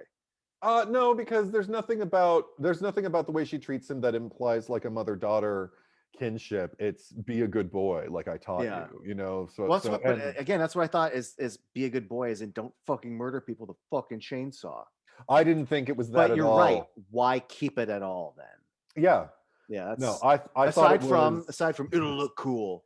I thought there was no mistake in that those two lines were married together, because immediately what I got was like, don't be a good little boy and stay away from mommy's dresses, because he would have had a natural inclination, even if he wasn't wearing a face, to just kind of like, gravitate, because he was used to being kind of fluid, and not even fluid, because I don't know how Leatherface would identify, but just being whatever the moment kind of like commanded, like the best, right. the ideal Old lady, pretty face lady, like exactly. We're And gonna have dinner butcher. with a guest. Let me. So, and I just wish the movie would have had the courage to kind of like, okay, I'm wearing her face, I have to be her, so I have to dress up, even if it's just an approximation like of something. But I understand that could be potentially problematic, given like gender identity and like creating something. I mean, I don't know, it at the same time, like, this thing is rooted in, I don't know, it feels like you're dodging something, right, when you really could have you just could cross the line if we're making the villain any kind of trans allegory. Sure. Then you're queer coding your villain, which but it's like we've had enough of. But then find another way. But I don't think anybody wanted to work that hard, and obviously some people don't care if the filmmaker works that hard. Right. But it felt like also dodging like something that would have been more interesting to tackle. I was like, that it's planted, it's there, and I'm like, I want more of that, please. It's almost a sweet little allegory where like mommy's been keeping me closeted for like 50 years. Sure. And now she's dead, and I'm gonna wear her face, and I'm gonna go murder people. Like totally. Murder people.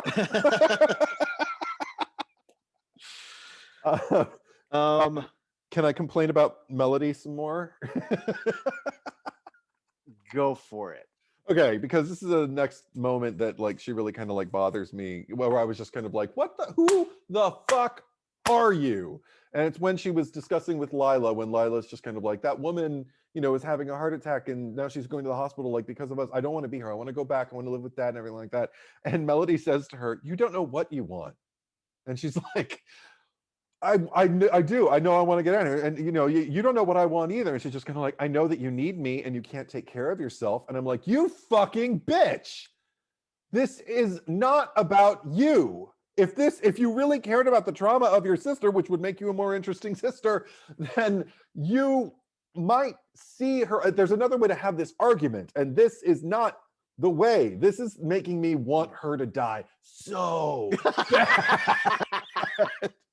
And I don't know if that's the movie you're making. And spoiler, she does not get redeemed for me by the end, just because all of a sudden she's decided to team up with her sister and take on the crazy, Eddie, you didn't buy that like sisterhood. She told her that she's strong enough, and now they're fighting together. Fuck that shit. You were just telling me I needed you and I couldn't last on my own, and also that I didn't have anything else. And then later, Lila actually echoes it and says, like, I can't, I have to go help my sister. I don't have anything else. I'm like, you've got your dad. You both talked about your dad in an earlier scene. Pay attention to your own screenplay. And that was the point, actually. That was the point, actually, when they were having that argument, where I was just kind of, I think I asked out loud to my sister, I was just like, where's Sally? Isn't Sally supposed to be in this movie? She has not made an entrance yet. It's cute you said that, but Sally's not the fucking answer to anything in this movie. No, she is, but I didn't know that when I first started watching this. I was just kind of like, shouldn't she be in this at some point? Who is she? Where is she? What is happening? It pisses me off. I love anytime this happens a lot when we do our movie weekends or just life. I love hearing your informed point of view when it comes to sibling dynamics in movies because Ah, I'm an only child, so I don't think right. of I love any time. It's one of my favorite things to experience in life as a film goer. When I see movies that say are about army stuff, and then I have friends in the services who Oh, explain to me, little things, and I go, "Oh, thank you for that. I appreciate that." gotcha. When you explain sibling dynamics that I don't think about in movies, I go, "Oh, yeah, I didn't think about that." Or I think I just told you recently about how one of the things I liked about like Doctor Sleep was this whole the alcoholism of Jack Torrance and the sins of the father and the sins of the son. Right. But then I have a friend whose father was an alcoholic. He's like, Yes. I spent my whole life not becoming my father, so Yeah.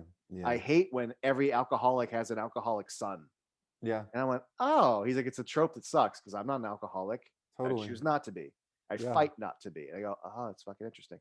So Mhm. anytime, like you talk about House of Wax and like how much Chad Ian Michael Murray, whatever the fuck, is like leaning into his sister, like he wants to fuck her. And you're like, Oh, brothers don't act like that with their sisters. Anyway, I mm-mm. appreciate all your sibling Thank stuff you. because I don't think about Yeah. that when I watch this movie. No, just try to imagine me telling my sister, "You don't know what you want." That the room's gonna get quiet, and people are probably gonna start slowly leaving because there's gonna be a big fight. We're just like, "What did you say?" But Oh, also, God, sorry, just yeah, be that scene that they have. The scene starts with Lila just looking at the town going lit, and I just couldn't help thinking about like the way they wrote. It didn't feel like a grandpa, like a grandma trying to plan a sweet 16 party, but it yeah. didn't. It felt like the idea of what a gen like they're gonna tell Leatherface he's gonna be canceled. She's gonna call this boring town lit. Like, mm, didn't it rung hollow? Didn't feel genuine. I felt bad for the actors having to say these lines. I did too. I really feel bad for Dante, the actor who plays Oh, him. I wrote and down his name. charismatic as fuck. Jacob Lattimore is his Yeah, name. Because I also feel bad because he like was in the, in something cool recently. oh cool, okay, I'll look him Mm. up because I looked up his name, but I haven't looked up like his IMDb credits. But there's that whole section after the first kill when they don't know that Ruth has been killed and everything, and where they finally make the decision to like actually look it up and see, wait, we do have the deed to that orphanage, don't we? And everything. And he finally goes to Yeah, look at the paper. And the first thing he says before he digs in, he's actually the one who says, "Let's keep the bank out of this." And I right. wrote it down because I was like, are you kidding me? You should have consulted the bank straight away. They did like, Mhm, you don't mhm. deal with these things like face to face. Even if you have like a busload of like people coming in and everything like that, you just keep them away from the property and do your best not to disturb her because you don't know who she is or what she's capable of. You don't know who else is in that orphanage, literally.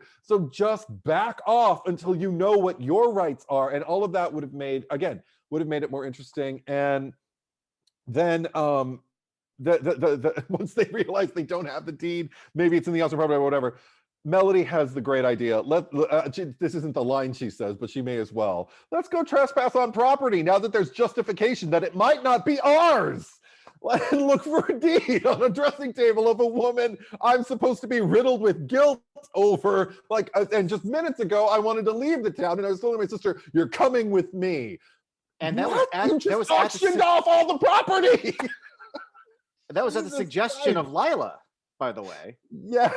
She like leans in. She's like, so that means if she didn't have it, the deed wouldn't be in her house, right? God, Right.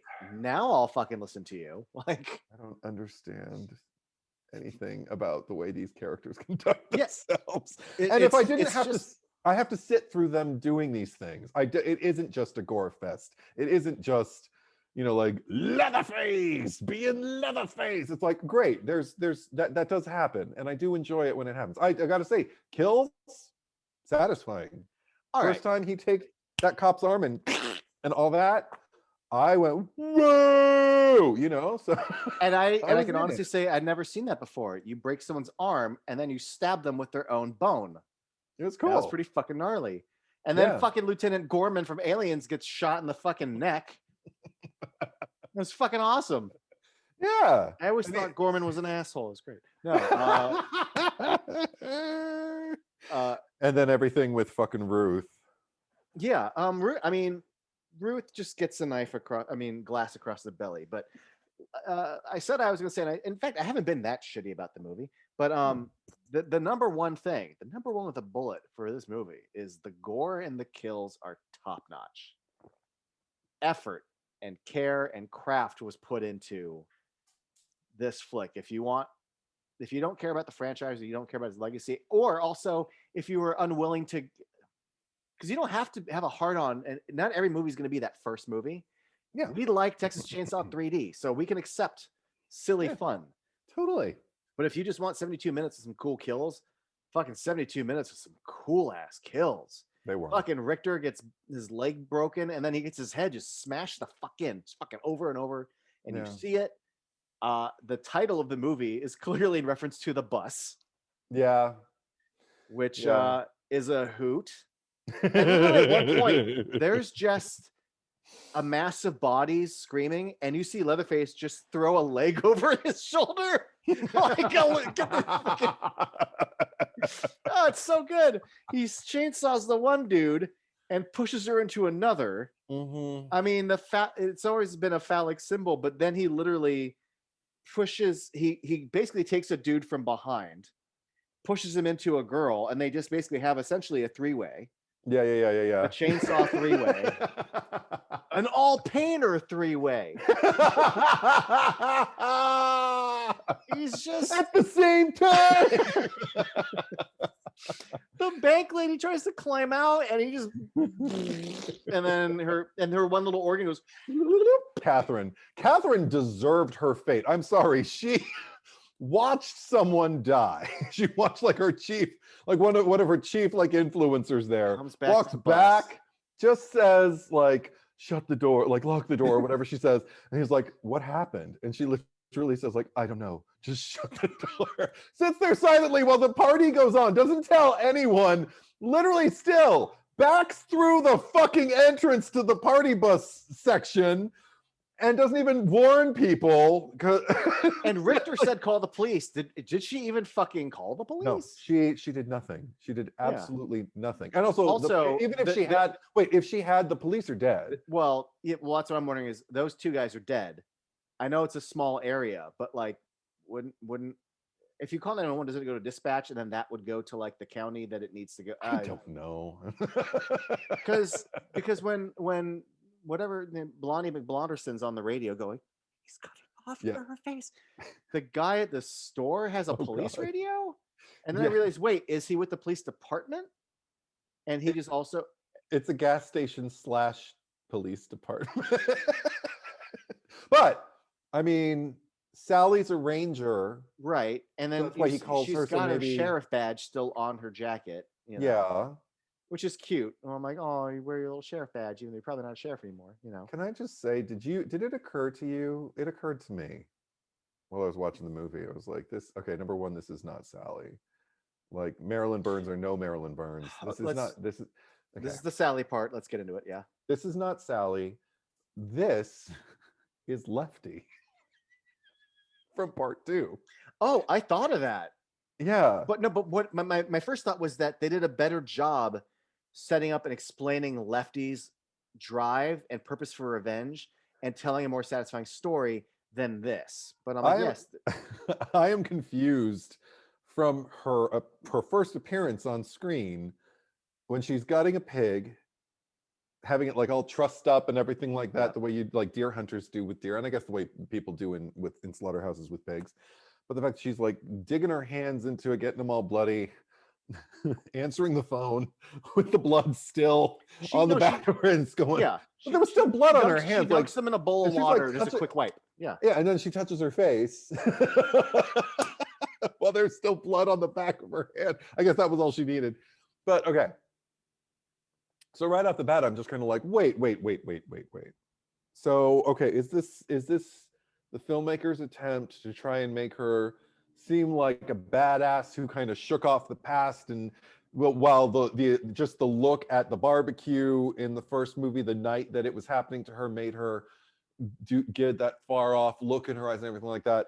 Now she's gutting the pit. Like, is that what it's trying to do? Like, look at her. Like, she's no, Yeah, you she's know, soy boy. She's yeah. she's got blood on her hands. She's ready. She's not a victim. She's the butcher. And I Yeah. did not get that at all. It just made me more worried about her. I was just No. like, why are you okay with this? Yeah. Well, I didn't think they were trying to make her seem hard by that, but I did think it was like my initial response was, you survived people being put on meat hooks and people being treated like this. Yeah. Why would you ever go into this? But then I realized, well, I'm no fucking expert when it comes to like mental dynamics and maybe she's gone through the work, come out the other side, and she lives in Texas. Why can't she get over? You know, I'm not saying she's going to go out and murder people, but like she could grow and move on and learn how to slaughter a pig and Uh, be okay with that. That's growth. But honestly, it, I did get more out of seeing Marilyn Burns play Verna in 3D. Yes. There was more satisfaction. well, Just I mean, seeing her right to Leatherface, you know, or right to fucking Alexandra Daddario, you know, like about Leatherface and everything. Then watching the character of Sally no. Hardesty, the way she was introduced. That is one of the massive problems with this movie is that when you were doing a requel and you're bringing back a legacy Yeah. character, 9.9 times out of 10, you were also bringing back the legacy actor. Yeah. Without her alive to play the part, I don't want to say as simple as, well, then you can't do it.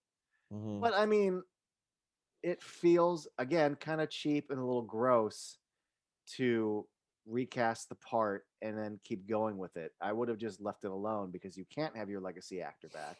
And then if you are going to bring them back, you got to write something better than what you wrote here. I agree. So the fact that it's so poorly written and it's not the original actress combines to just the perfect storm of just why is this happening? And just from the get-go, like the initial problem with it is the fact that Sally, Yeah. you know, when you look at lists of like final girls, she's included Yeah. because she's the final one in the story. Yeah. But Sally doesn't have that like legacy the way like Laurie Strode No. fought off. She stayed in a house and continued to fight Mike Myers because she's protecting children. Right. Sidney Prescott grows to someone who needs to fight to keep going. Nancy like looks at Freddie and is like, fuck you. I'm not like, I am a fighter. And I'm not saying this to take anything away from Sally's character, but Sally simply survived. We said that She had too. Yeah. We had probably talked about this in the previous thing.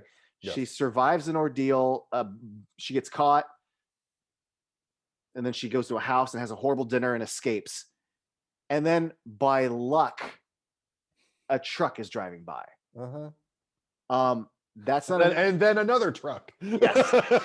That is not an insult to her saying that she's not woman enough or something, but No, because that's not the story they're telling. And in the framework of what this story is, she's a brilliant actress who gives a great performance, and we remember that performance. Yes. That's why she's remembered. She's not remembered because of anything her character does.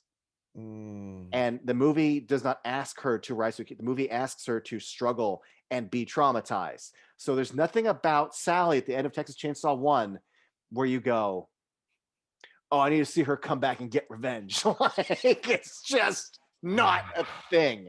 Can we also she's not a final girl that rises. There's also a crutch in this movie. It's not even a crutch. I don't know what it is. It's they just keep coming back to it, and I'm like, I don't need this. And I don't think you would need this, Sally. That fucking Polaroid she keeps looking at of everybody from that day, like everybody who was in the fucking van, Pam and Kirk and Jerry and Franklin, and I'm like, she just keeps like taking it down, and just like, and maybe not only does she take it down, but later I think it's when she's in the house talking to Leatherface. Yeah. They flash back, not to just a close up of the photo. They flash back to her taking it, and leaving it in her car, and then after we'll get to it, but after she expires, you know, she like Lila finds it in the street and picks it up and looks at it like,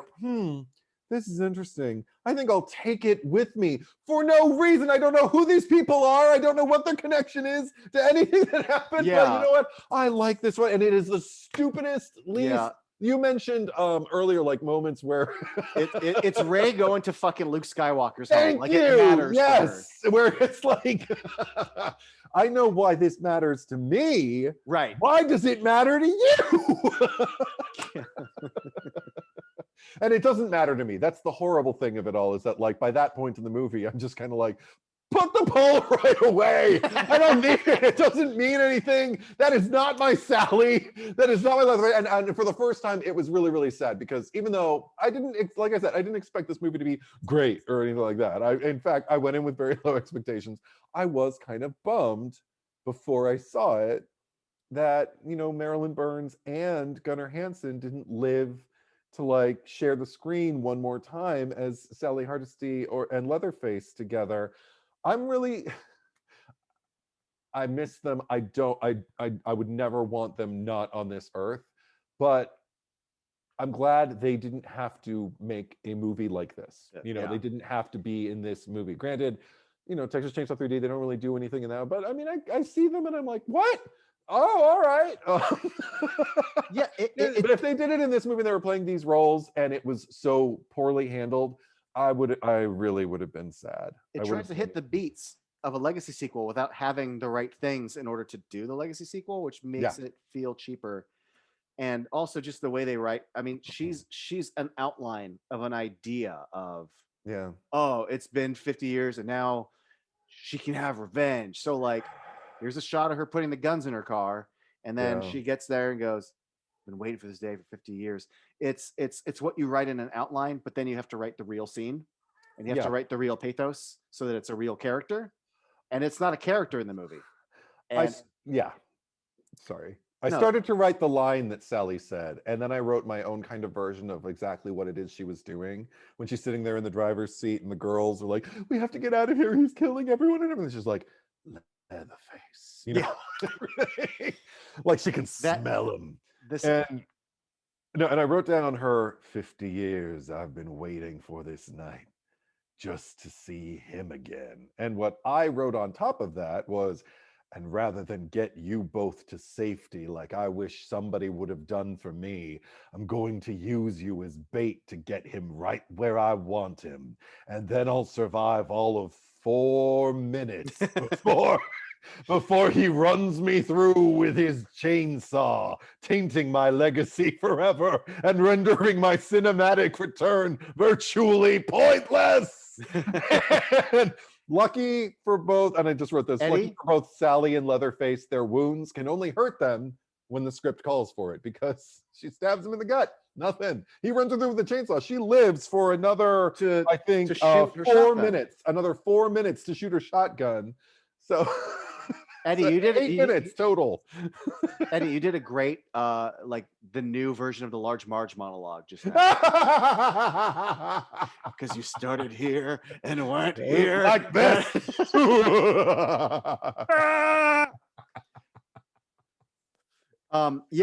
Sally Hardesty sent you. And she comes out of the orphanage with a maniacal laugh. And I was like, okay, I see what you're doing, movie. It doesn't work. She should have been dressed as the old prospector. Like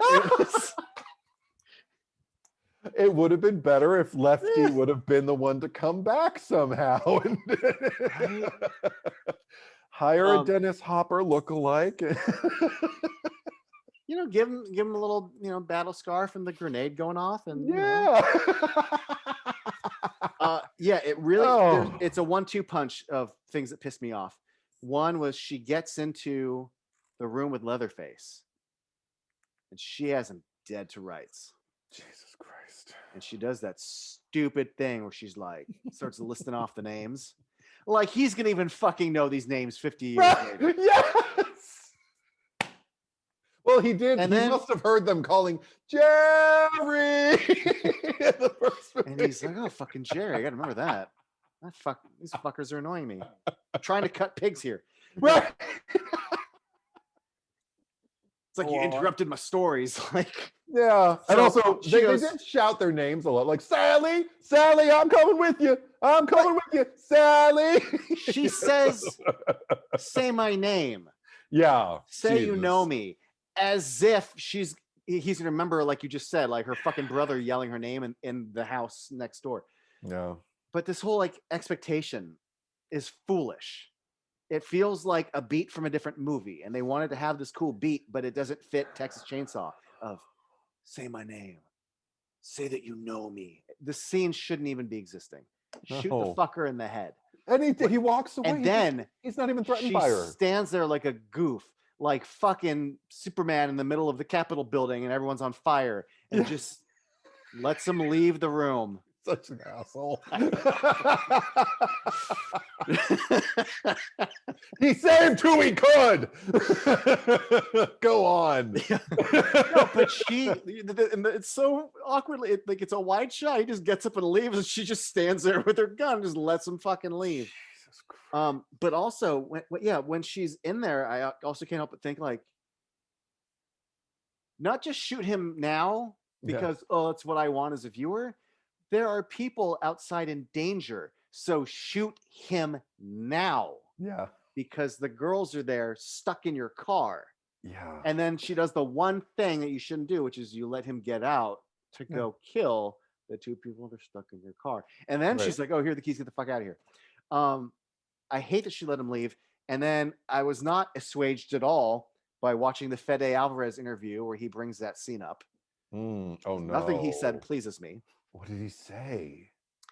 He talks about the idea that, like, if you've suffered a trauma, either by someone trying to kill you or just anything, like an ex-boyfriend or an ex-girlfriend that pissed you off, or somebody where you've like, oh, if I ever see them again, I'm going to let them fucking have, like, I'm going to tell them what for or whatever. And then that's not going to solve your problem, because the truth is you need to work on you. You need to let that go inside you. So confronting or attacking that person is going to make it go away. You need to heal. So when she goes and sees him in that room, it's not about trying to kill him. It's because she wants him to see her, to say that you know my name, that you recognize what you did to me, because blowing his head off isn't going to solve it. It's him seeing her pain is going to help her move on. And I'm like, if that's what you intended, not achieved. And also not the best idea.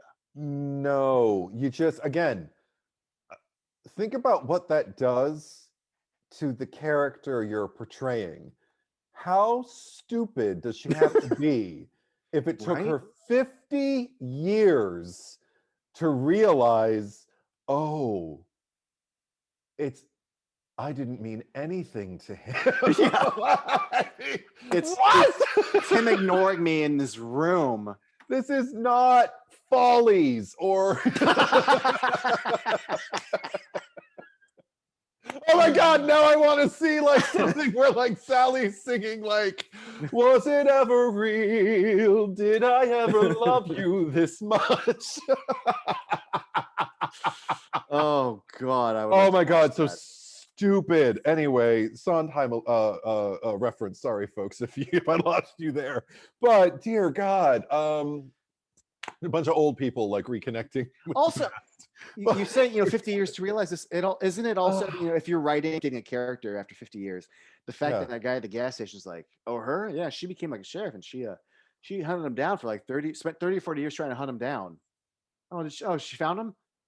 No, he wears a mask. You're not gonna find him. So she just spent 40 years tirelessly hunting this guy down. What a shit ass life. Like, that's not a story I want for her life. And then the sad fact is she finally finds him, gets killed and tossed off. And then you find out that she's been like a Texas officer this whole time. And he was just living in a town literally walking distance from his home. Mm-hmm. Yeah. Because he walks to his home at the end. Yeah. How pathetic. He's got a steady stride too. He doesn't even really look all that tired. Not the fate I wanted. # not my Sally. No, not at all. It's funny because you're making me think about like just the fact that she was searching for him, but she couldn't find him because he was wearing a mask when she knew him. So she never knew what he looked like.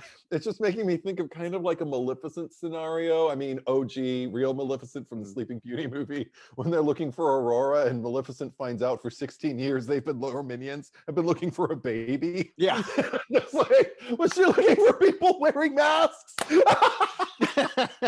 Well, Eddie, that's so Lila sees a drawing in the gas station of Yeah. a guy in a mask. But what kills me is, so Lila, up until the bus, like other people have encountered Leatherface. Yeah. Lila has it. He walks into the bus and they push in on her. Yeah. And not only does she have that face, like, I recognize you, but like they quick cut to a flash of the drawing, and then it cuts to Leatherface, as if Eddie, it's a different face. Yes. So why would she even recognize that drawing, because it's a completely different face? And also at the same time, it's stupid because on the flip side, it's a drawing of a guy wearing a fucking human face, and this is a guy wearing a fucking human face. Yeah. That's all it's gonna be. There's nothing to recognize. Does this make sense? Yes, absolutely. Okay. Like, wait, he was wearing a face. There's no need to You're recognize wearing his a likeness. face. I know. Because there's no because it's a skin face. Oh my God. Yeah, no, there's a lot of spoon feeding that was really unnecessary that was done. Like the Polaroid is one, and this face flashback is another. I do have a maybe purely technical or design question for you. This particular mask, how do you feel about it? It's not the worst. Yeah. It's not the best. No. The only real, in fact, there are some times where, I mean, it's so droopy and weird that like if that face came onto a bus, I'd be like, So effective to a certain degree. My only real thought on it, and I don't know if you ran into this, was that he cuts it right off her face. Yeah. And just puts it on. Yeah. And it's pretty well implied, not just in Texas Chainsaw 1, but you see it in other movies. Even the last movie, Leatherface, and Texas Chainsaw 3D, that there's sewing involved. There's metal for the mouth. It whether there's a wig or not, he makes it into a proper mask, sewing and stuff. This is just like if you, it'll fall off. Like on second, so I'm watching the whole movie, and it's just magically staying on his face. This is stupid. That's the thing. It's one of the second viewing. Yeah. You see him pull to his ear. And I went, oh, did he cut like an ear slit? And then later in the movie, I'd seen close-ups that the skin at the temple is wrinkled as if. And you can see that it wraps around his ear. So I will retract, but still, my biggest nitpick is that it's skin pulled and not a mask. Yeah. But also, you're right. I mean, that's one of the things that horrifies me the most about part 2, when he puts on stretch. It's so loose and wobbly. The bottom of it is just droop, and that's terrifying. Because it hasn't been treated and turned into a mask. Exactly. And for some reason, it's just kind of like adhering to his beard. Does he have it? I guess he has a beard. Well, it's like and also I hate that we ever saw his face in this movie. Yeah. Hate. Yeah. I don't ever want to see Leatherface's face. And his like glassy wonky eye. His sad eyes, his sad Michael Myers part 5 and then eyes. Also, they in the close-ups of his eyes, his skin doesn't look that aged. So you're also really fucking up like they cast like somebody who looks like they're maybe in their 40s with pretty good skin. Yeah. And moves like he's in his 40s. He never once looks like an old man. It's kind of like the reverse problem of The Irishman. Robert De Niro has that digitally aged face, but de-aged. And he's beating that guy up on the street, and you're like, watching him walk into a room in that movie. I remember I was just kind of like, yeah, darling, you're not 30, you're not whatever age they're trying to make you. Like, no, honey, you move. Oh, whatever. They should have gotten a body double, but whatever. I know sometimes they did, but anyway, in this movie, reverse problem. I did want to ask you, in light of like I guess our social commentary and everything like that, and I'm sure we were both kind of like just trying, like in the weeds, watching the movie, trying to make our way through like, well, what does that mean and what does that mean? How did you feel? Because it's a moment that I've seen a lot of people praise when they praise this movie. It's kind of like favorite moment of the movie, man. And the way you can tell from my tone, from the way I deliver it, I don't really agree. But I want to know what you thought about the whole cell phones raising up at Leatherface's entrance onto the bus, and then the try anything and you're canceled, bro, of it all. What was your? Did you have any particular kind of response to that moment? I didn't mind it in the trailer because I didn't have a full context, and Oh, I didn't see it in the it's a trailer. funny trailer beat. Okay. But then when you see the movie itself, it just feels condescending. Like it's again, it's another statement about how like stupid this generation is. Sure. And you have a lot of beats in movies, and it's fine where they're presented with the horror or the shocking thing, and they react like a bunch of dumb young people. Mm-hmm. That's fine when they don't respect and understand the thing to be feared. Yeah. So the thing that bends or yeah doesn't snap, it bends the I don't know how to say the word right, credulity. I think I'm saying credulity, right? The credibility Oh, okay. is that if a giant, first off, a girl runs through your bus who's covered in shit because she just got poo poo dumped on, um, and then this hulking thing with a dead person's face on, a creepy, sad, droopy, ugly dead face on, and you know he smells with a bloody Mm. chainsaw because he just killed someone. Yeah. This would not be my response. I mean, they're not Yeah. even disgusted. No.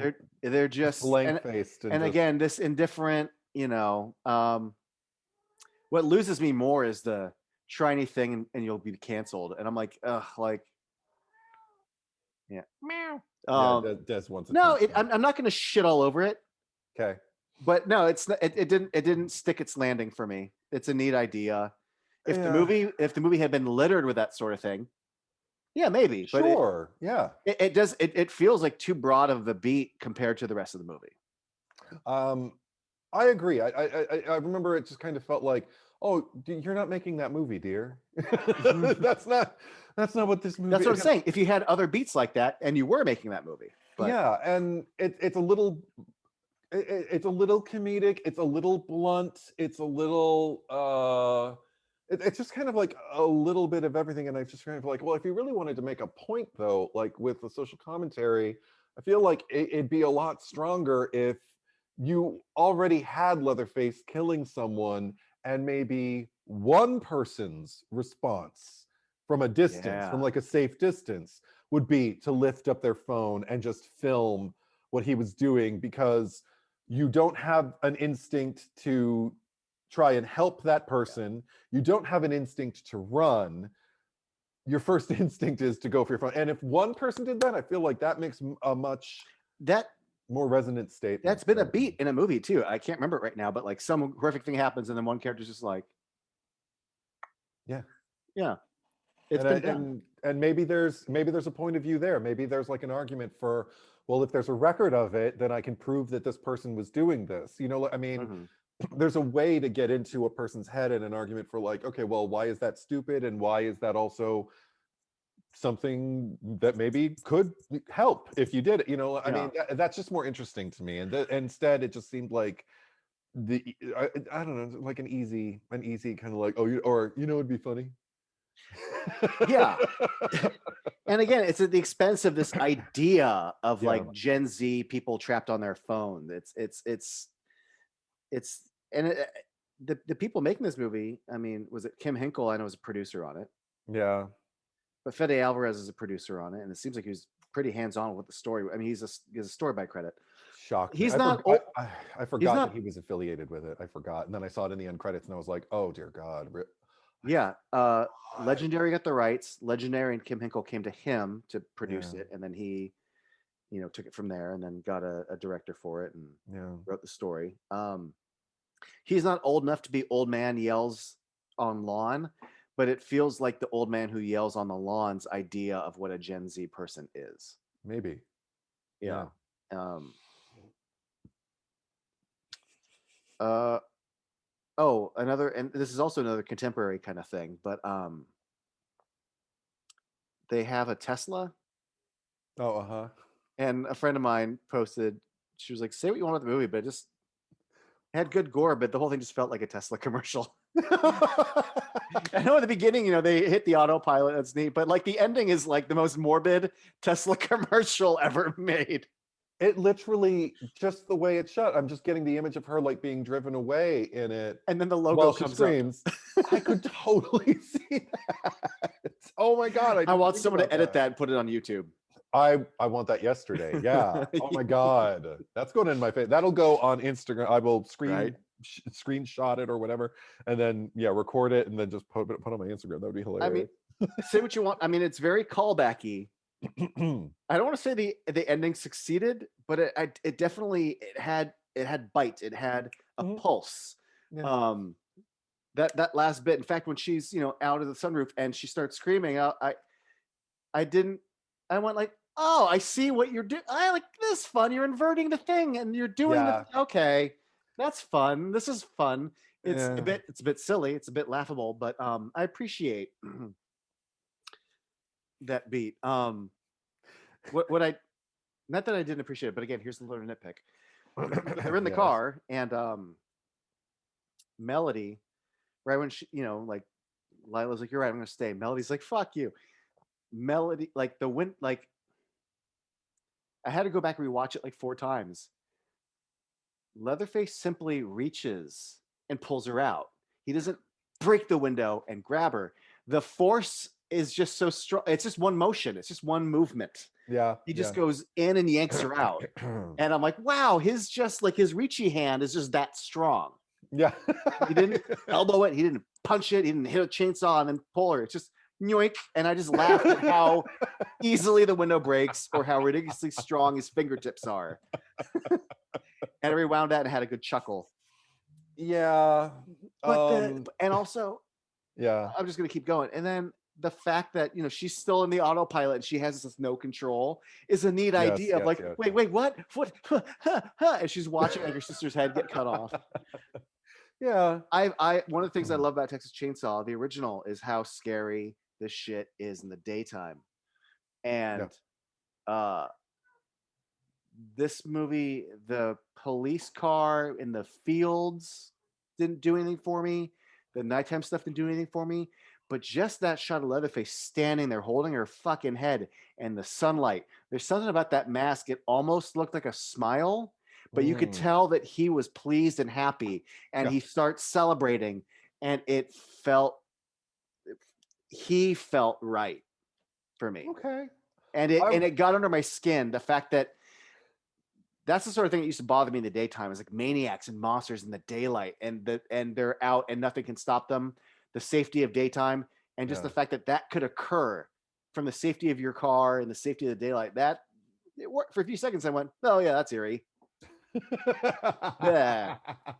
I was just relieved that Melody finally died because I honestly, the whole climax, I got a little derailed both times because I was just over it. I was like, I'm done kind of caring what happens. And also, I didn't care which one of the sisters was like grabbing. I didn't want to see anything bad happen to Lila. Like I like her as a character, like that sympathy that they were Mm-hmm. playing for. That because you mentioned also just like the use of like the school shooting and everything like that. I don't think I had as kind of like emotional reaction, like or visceral reaction, like as you did to it. For me, it did feel a little just kind of like tacked on though. Like for me, I was just like, I think you're putting this in here to contemporize it, to make it kind of like of its era, because there's no, I arguably, I don't think there's any real equivalent, especially in the first movie, for like, well, Sally, fill in the blank, and so Lila, fill in the blank. And honestly, the movie could have been, she could have experienced trauma without it. It would have been Right. fine like without it. But again, like he had this impulse, the filmmaker had this impulse Oh, to turn things on their head and like kind of like give people dimension, in like when Lila and Richter have that exchange and everything. And I mean, that was the only reason why it worked for me, was I liked seeing Richter hear about it and, like see Yes. the wound on her chest and like go kind of like, here he's all like pro-gun, pro-gun, pro-gun, pro-gun. And now all of a sudden he's just kind of like, God, that's got to be rough to deal with. And he actually has sympathy for her. He doesn't go He like, thinks well, about you know someone else's what? experience. Well, you know what? If you'd been armed, it wouldn't have, he didn't turn it Right. on her and act like a trash person. That's cool. And it would have been great if her sister wouldn't have walked in and act like a trash person. But but at the same time, like, again, these are mere like ideas. Like, we get slivers of kind of like intentions with these Yes. decisions that were made, and instead of like something actually really kind of paying off. And it's not like it's impossible. It is not impossible to make a version of this movie with some things eliminated and some things put in that just kind of like improves the ride a little bit more for me, like a Tesla, There No, there are ideas here that are worth exploring. They're just undercooked. Yeah. And again, your runtime could have allowed you to fully cook them. And we could have had a 90-minute movie that made more sense thematically. Yeah. It's funny that we're talking about the shooting again, because that's another thing Fede Alvarez brought up, is this idea of, she's a wolf. I mean, I kind of like, she's already been a part of a massacre, like, and it's what is the contemporary American massacre, if not a school shooting. But according to him, because to me, the idea of Sally being in this movie is because you're following a trope and you want to do that thing that other movies did. According to him, though, it's not that. It was, that this idea that Lila has been through a trauma. Sally has been through a trauma. And if Lila's not careful, she's going to end up like Sally. So right, which we get with the like, don't run. Don't Because run. if you run, then Yeah. that was so stupid. Yeah. I rolled my eyes pretty hard at that. And again, wrong movie. Or if you were telling this story differently, there's a version of the scene that has support before it, and where this moment works. But especially after the idea of don't run, and then they go, her and her sister team up and fight Leatherface. And very rarely do I want to shake my hands at the screen at something, but if there's one thing I hate when I watch a horror movie, is people who don't properly kill or double tap, and you shoot them like twice. And you chainsaw him, and it doesn't even like go into his chest or anything. No, you see it like clip his chin. Yeah. I went back and watched a bunch of them. I'm like, did she get his neck or anything? And it clips his chin. Yeah. He falls in the water. And my first thought is, jump in the water and fucking get him in the chest and fucking get his neck and do it. And instead, they just leave him. And I'm like, man, he's gonna come back. They needed Sidney Prescott to tell them, go for the head, Instead, I think they were, I don't know, maybe trying to follow Nancy Thompson's example and just turn their back on him. No. Okay. No. Fair enough. In that fight, they have been through, and what they have seen tonight, and what they have been through, you stop him from coming back. Yeah. Yeah, so dear God, make it so that ending can't happen. I mean, it shouldn't. I mean, again, after everything he's been through, he should be dead. Like, also, when did Leatherface learn to swim?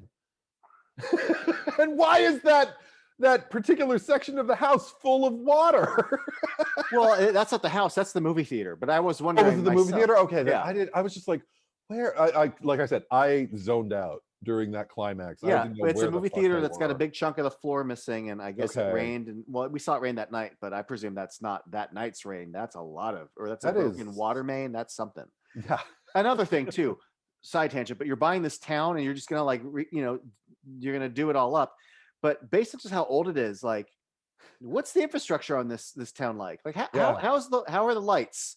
It doesn't look like the water is gonna be that good. Like, what the fuck is this town? And here Catherine's like, oh no, don't change anything. Like, it's you might want to change something. It's just like, no, like they really like, like the history of it all. Like, like like let's keep it all. I mean, I think there's even like I mean, I guess the plumbing works because the doo-doo falls all over her. So but it also even looks like there's a problematic statue in a courtyard, like at one end of oh the yeah. street and stuff. And it's like, no, you're gonna want to tear some of this shit down. It's Starting like, with that Confederate flag. exactly. Yeah. That's well, starting with that now that it's in the gutter. Oh, Um, oh, is that yours? And it's just like, oh, I was supposed to get someone to clean that up. yeah, right. I have 3 little bullet points left. Okay. Well, this one's it's not even, it's just, this isn't a complaint, this isn't anything, but I always find it interesting when Texas Chainsaw movies decide to use the flashbulb sound from that first movie, Yeah. and when a sequel wants to play with it. And this one is like, I think it's a cut from the fields to, I think Dante opens up a grill or someone opens up a grill. I'm like, this is okay, you know, that old flashbulb sound when you open a grill. It Yeah. wasn't cute. It's supposed to be like a member berry gag. It wasn't a good member berry. No. No, I agree. Uh, Also, just a random thought I had, but the second time I was watching, I remember thinking about like, oh, his silhouette when he comes down the stairs and he has the apron on. Mm-hmm. And then I thought on second viewing, I'm like, he's wearing an apron in the first movie because he was working with slaughtering animals. Mm-hmm. Why does he put on an apron in this movie? Texas Chainsaw 3D didn't go, oh, it's Leatherface, he has to wear an apron. No, he's walking around in pants and a shirt because that's what he'd fucking wear. There's no reason for him to go, like now I'm Leatherface. Fuck that. Why is he in an apron in this movie? Maybe it was Virginia's apron.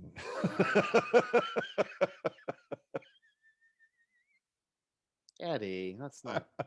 Yeah, nice try though. I mean, one could argue he's like, I'm gonna bloody up a bunch of people. Better put him, but that's not why he had it in the first place. So why is he? I don't know. No, I didn't. Other than it's been 50 years, she's dead. Let me get my chainsaw. Let me get my apron. Like this is what I wore the last time I murdered people. Maybe my crazy brain thinks this is what I need to wear again. But anyway, it's a nitpick. Fuck me for overthinking things. And then, let me just tell you one little thing that really bothered me. What? And I don't mean to punch down on this movie, but it just, okay. When you see that when they're being pulled over by the cops and we see the town, we see the length of the town. Yeah. And then we pull into this little town square and we see 5 at one point, I think counted maybe 5 or 6 buildings in before that one street ends. Mm-hmm. And then we get to the other angle where the orphanage is, and it goes on for like 2 more buildings, and then the street ends. I'm not ends because I'm sure it corners, but sure. It felt like a small set. Yeah, it was disappointing to me how little the movie felt. Mm-hmm. And I understand when you make maybe movies that take place like in an enclosed space. I also respect the hell out of the first Texas Chainsaw for giving me a sense of isolation. Mm-hmm. But this didn't feel like a big isolated town. It felt like a small set or a small little town that was built. The movie never goes past it. Like people are running for their lives and they only run to the bus at the end of this thing. They never go. And the only reason they don't go is because there isn't more to go to. And it feels limiting. It makes the movie feel cheap and small. Yeah. Sorry, but it stuck out. It bothered me while I was watching it. I mean, I mean, again, like the visual style overall, like I was not hooking into because I was just kind of like, this looks like a modern movie. This looks like a Hewitt family, Texas Chainsaw, but not entirely. But I mean, it looks closer to that than it does to like a Sawyer Legacy kind of thing. Even though there is, like I guess dust on everything and grimy, whatever, like unkept. Sure. Yeah. I mean that's like that. It just Texas I don't know. Chainsaw adjacent. It's not clean. No, it's not. Yeah. But and I guess you know what? That's actually one thing I can say to this movie's credit again, as far as what it attempts, because I got it really the second time. I think I mentioned the first time I felt like the Texans were largely kind of aggressive, and the second time around I was watching it, I was really kind of paying close attention to them because I don't like the people in the car. So, so I'm just like paying attention to the other people, just kind of like, oh, you know what? They're actually a lot more interesting to watch because I think I just kind of attributed it to like a prideful kind of like us and them, tribalism, when really I thought like, well, these kids are kind of sauntering through here like they know better, A little and disrespectful. Yeah. you don't know what to make of like what they're going to do like to the land and what other kinds of like elements they're going to bring in, like the fact that Richter asks if they're a cult, Mm-hmm. and the way he asks. I like that actor too, the one who plays what was his name? Did I He already does say it? I don't even remember. But no, but he does a good job with what he's given. yeah, Mo Dunford is his name. um I like the fact that when he asks, he's asking like he's really asking, like, and it's not it's almost like, well, what are you, a cult? Like, and it's just kind of like, well, we're just like idealistic people who want to change the world or whatever it is that Ruth says, and he's just kind of like, a cult.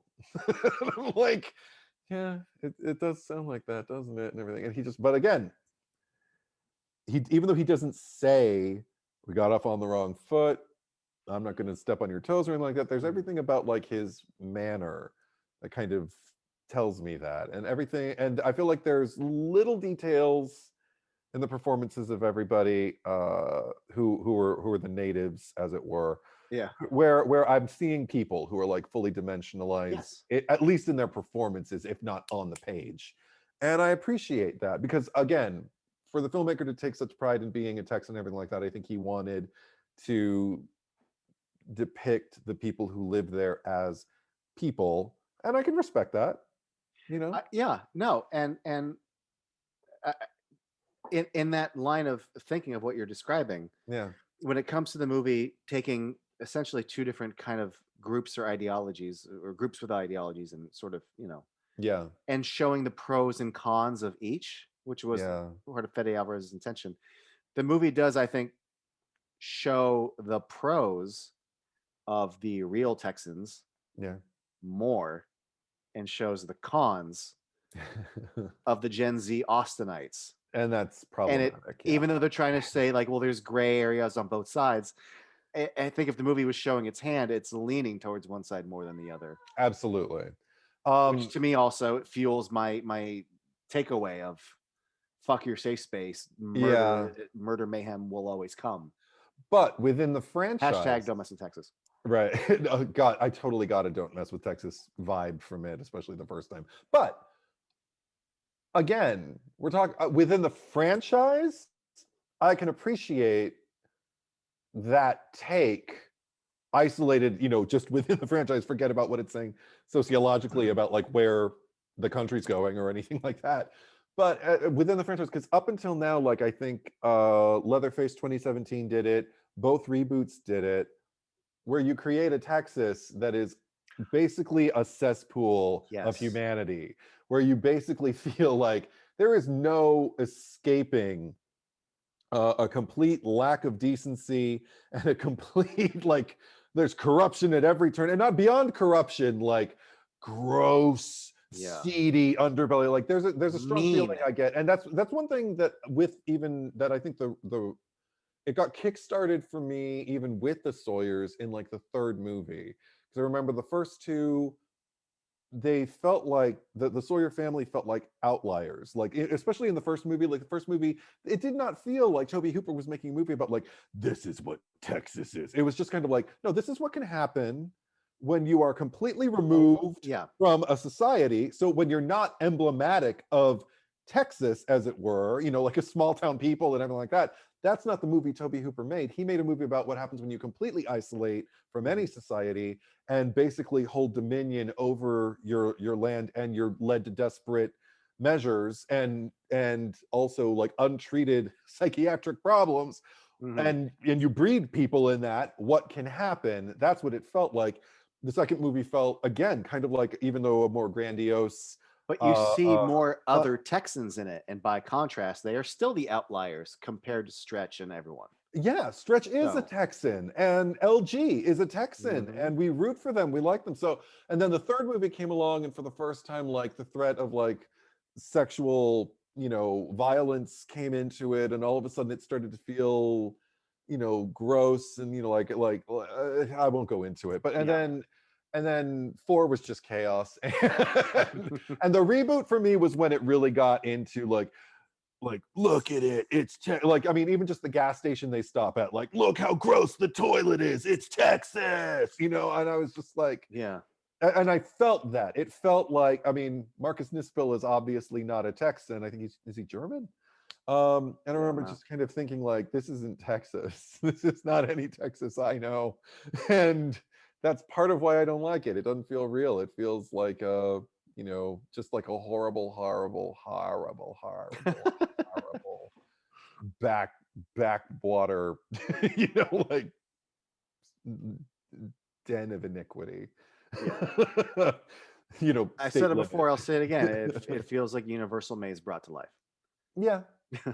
Yeah, basically. Art But directed with to a be lot of, grimy as all hell. yeah, but like where it's every turn, like you can't escape Yeah. what a horrible place this place is. And I like the fact that, like, at least, well, within the framework of like the legacy of this franchise, like there's a movie that's just kind of like, you know, hashtag not all Texans. I don't know. Yeah. That's fair. Oh yeah. So That's there you go. something. And, Yeah. and I will end my thoughts with this, because I do have one last nice thing to say, and I think I had a decent amount of nice things to say, if I Yeah. do say so myself. Yeah. Very nicely shot. Mhm. Number one, great gore. Number two, fantastic looking picture. Whether you think it's appropriate for a Texas Chainsaw, Sure. but I think the framing of a lot of things, the composition, but also the amount of shadow and darkness versus the use of certain colors, like it's a good looking movie. Mhm.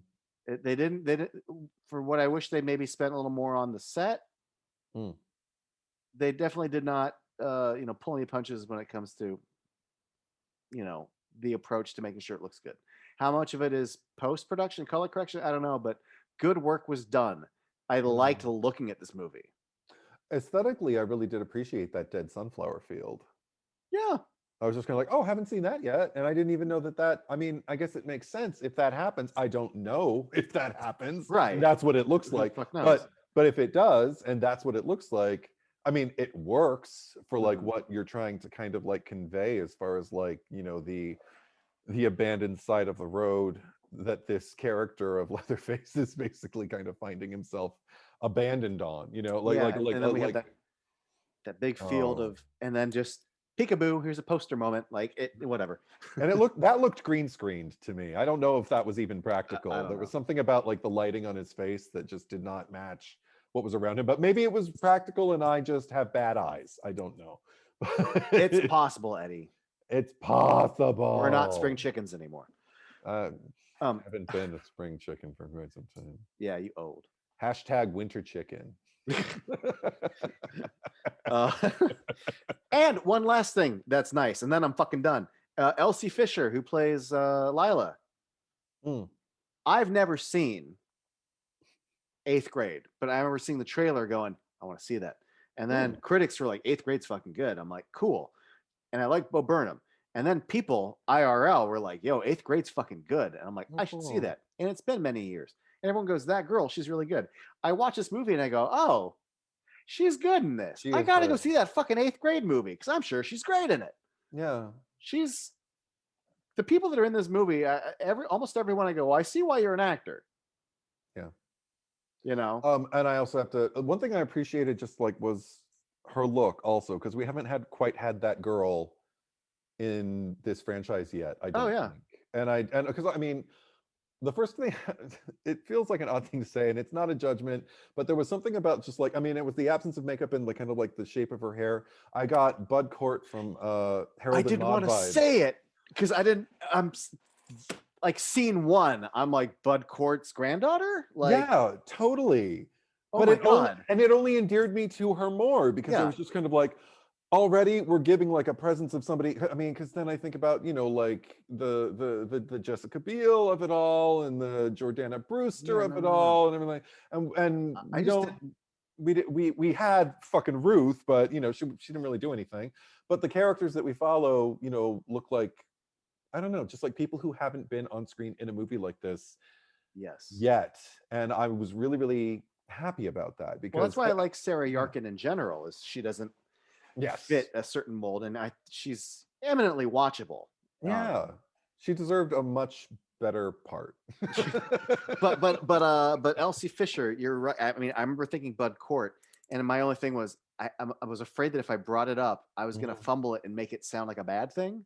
Yeah, As- yeah. But it's not, and I'm glad that you brought it up. It's I Yes, say it with absolute affection and with like yeah, I'm sure, and also I don't think that's like who knows, maybe it is her look and she embraces it, awesome, but if it isn't, cool. Maybe she just yeah, but for the character it worked. I just like an yeah. immediate like everything about her presence Hmm. worked and made me care about her, and that's what the movie wanted, obviously. So if Yeah, she comes back for another one and it looks like people are already talking like, well, the way they ended it, it looks like there's going to be another one, and if there is, I'll watch it. oh uh yeah. And that'll be interesting only because I know that initially this movie was, Legendary produced it. It was intended for theaters. It mhm. ended up going to Netflix. If Yeah, they do another one, it will be intentionally for Netflix, and we'll see if it has to adhere to certain algorithmic beats that have to. I don't know. I don't know, Netflix horror. mm, I don't know, up Well, until I know. now. There's a little column A, little column B. It's kind of a gamble. We'll see. Yeah, yeah, we'll see. Oh, I didn't mean for that to rhyme. ah, okay. I think we went over 2 hours. Hey. So, and I'd be curious if we actually doubled the length, like 2 hours and 26 minutes would be the double the movie. So, Cool, cool. thank you for talking and talking and talking about a movie worth talking about with me, Eddie. Yeah, absolutely. I don't know when we'll do this again.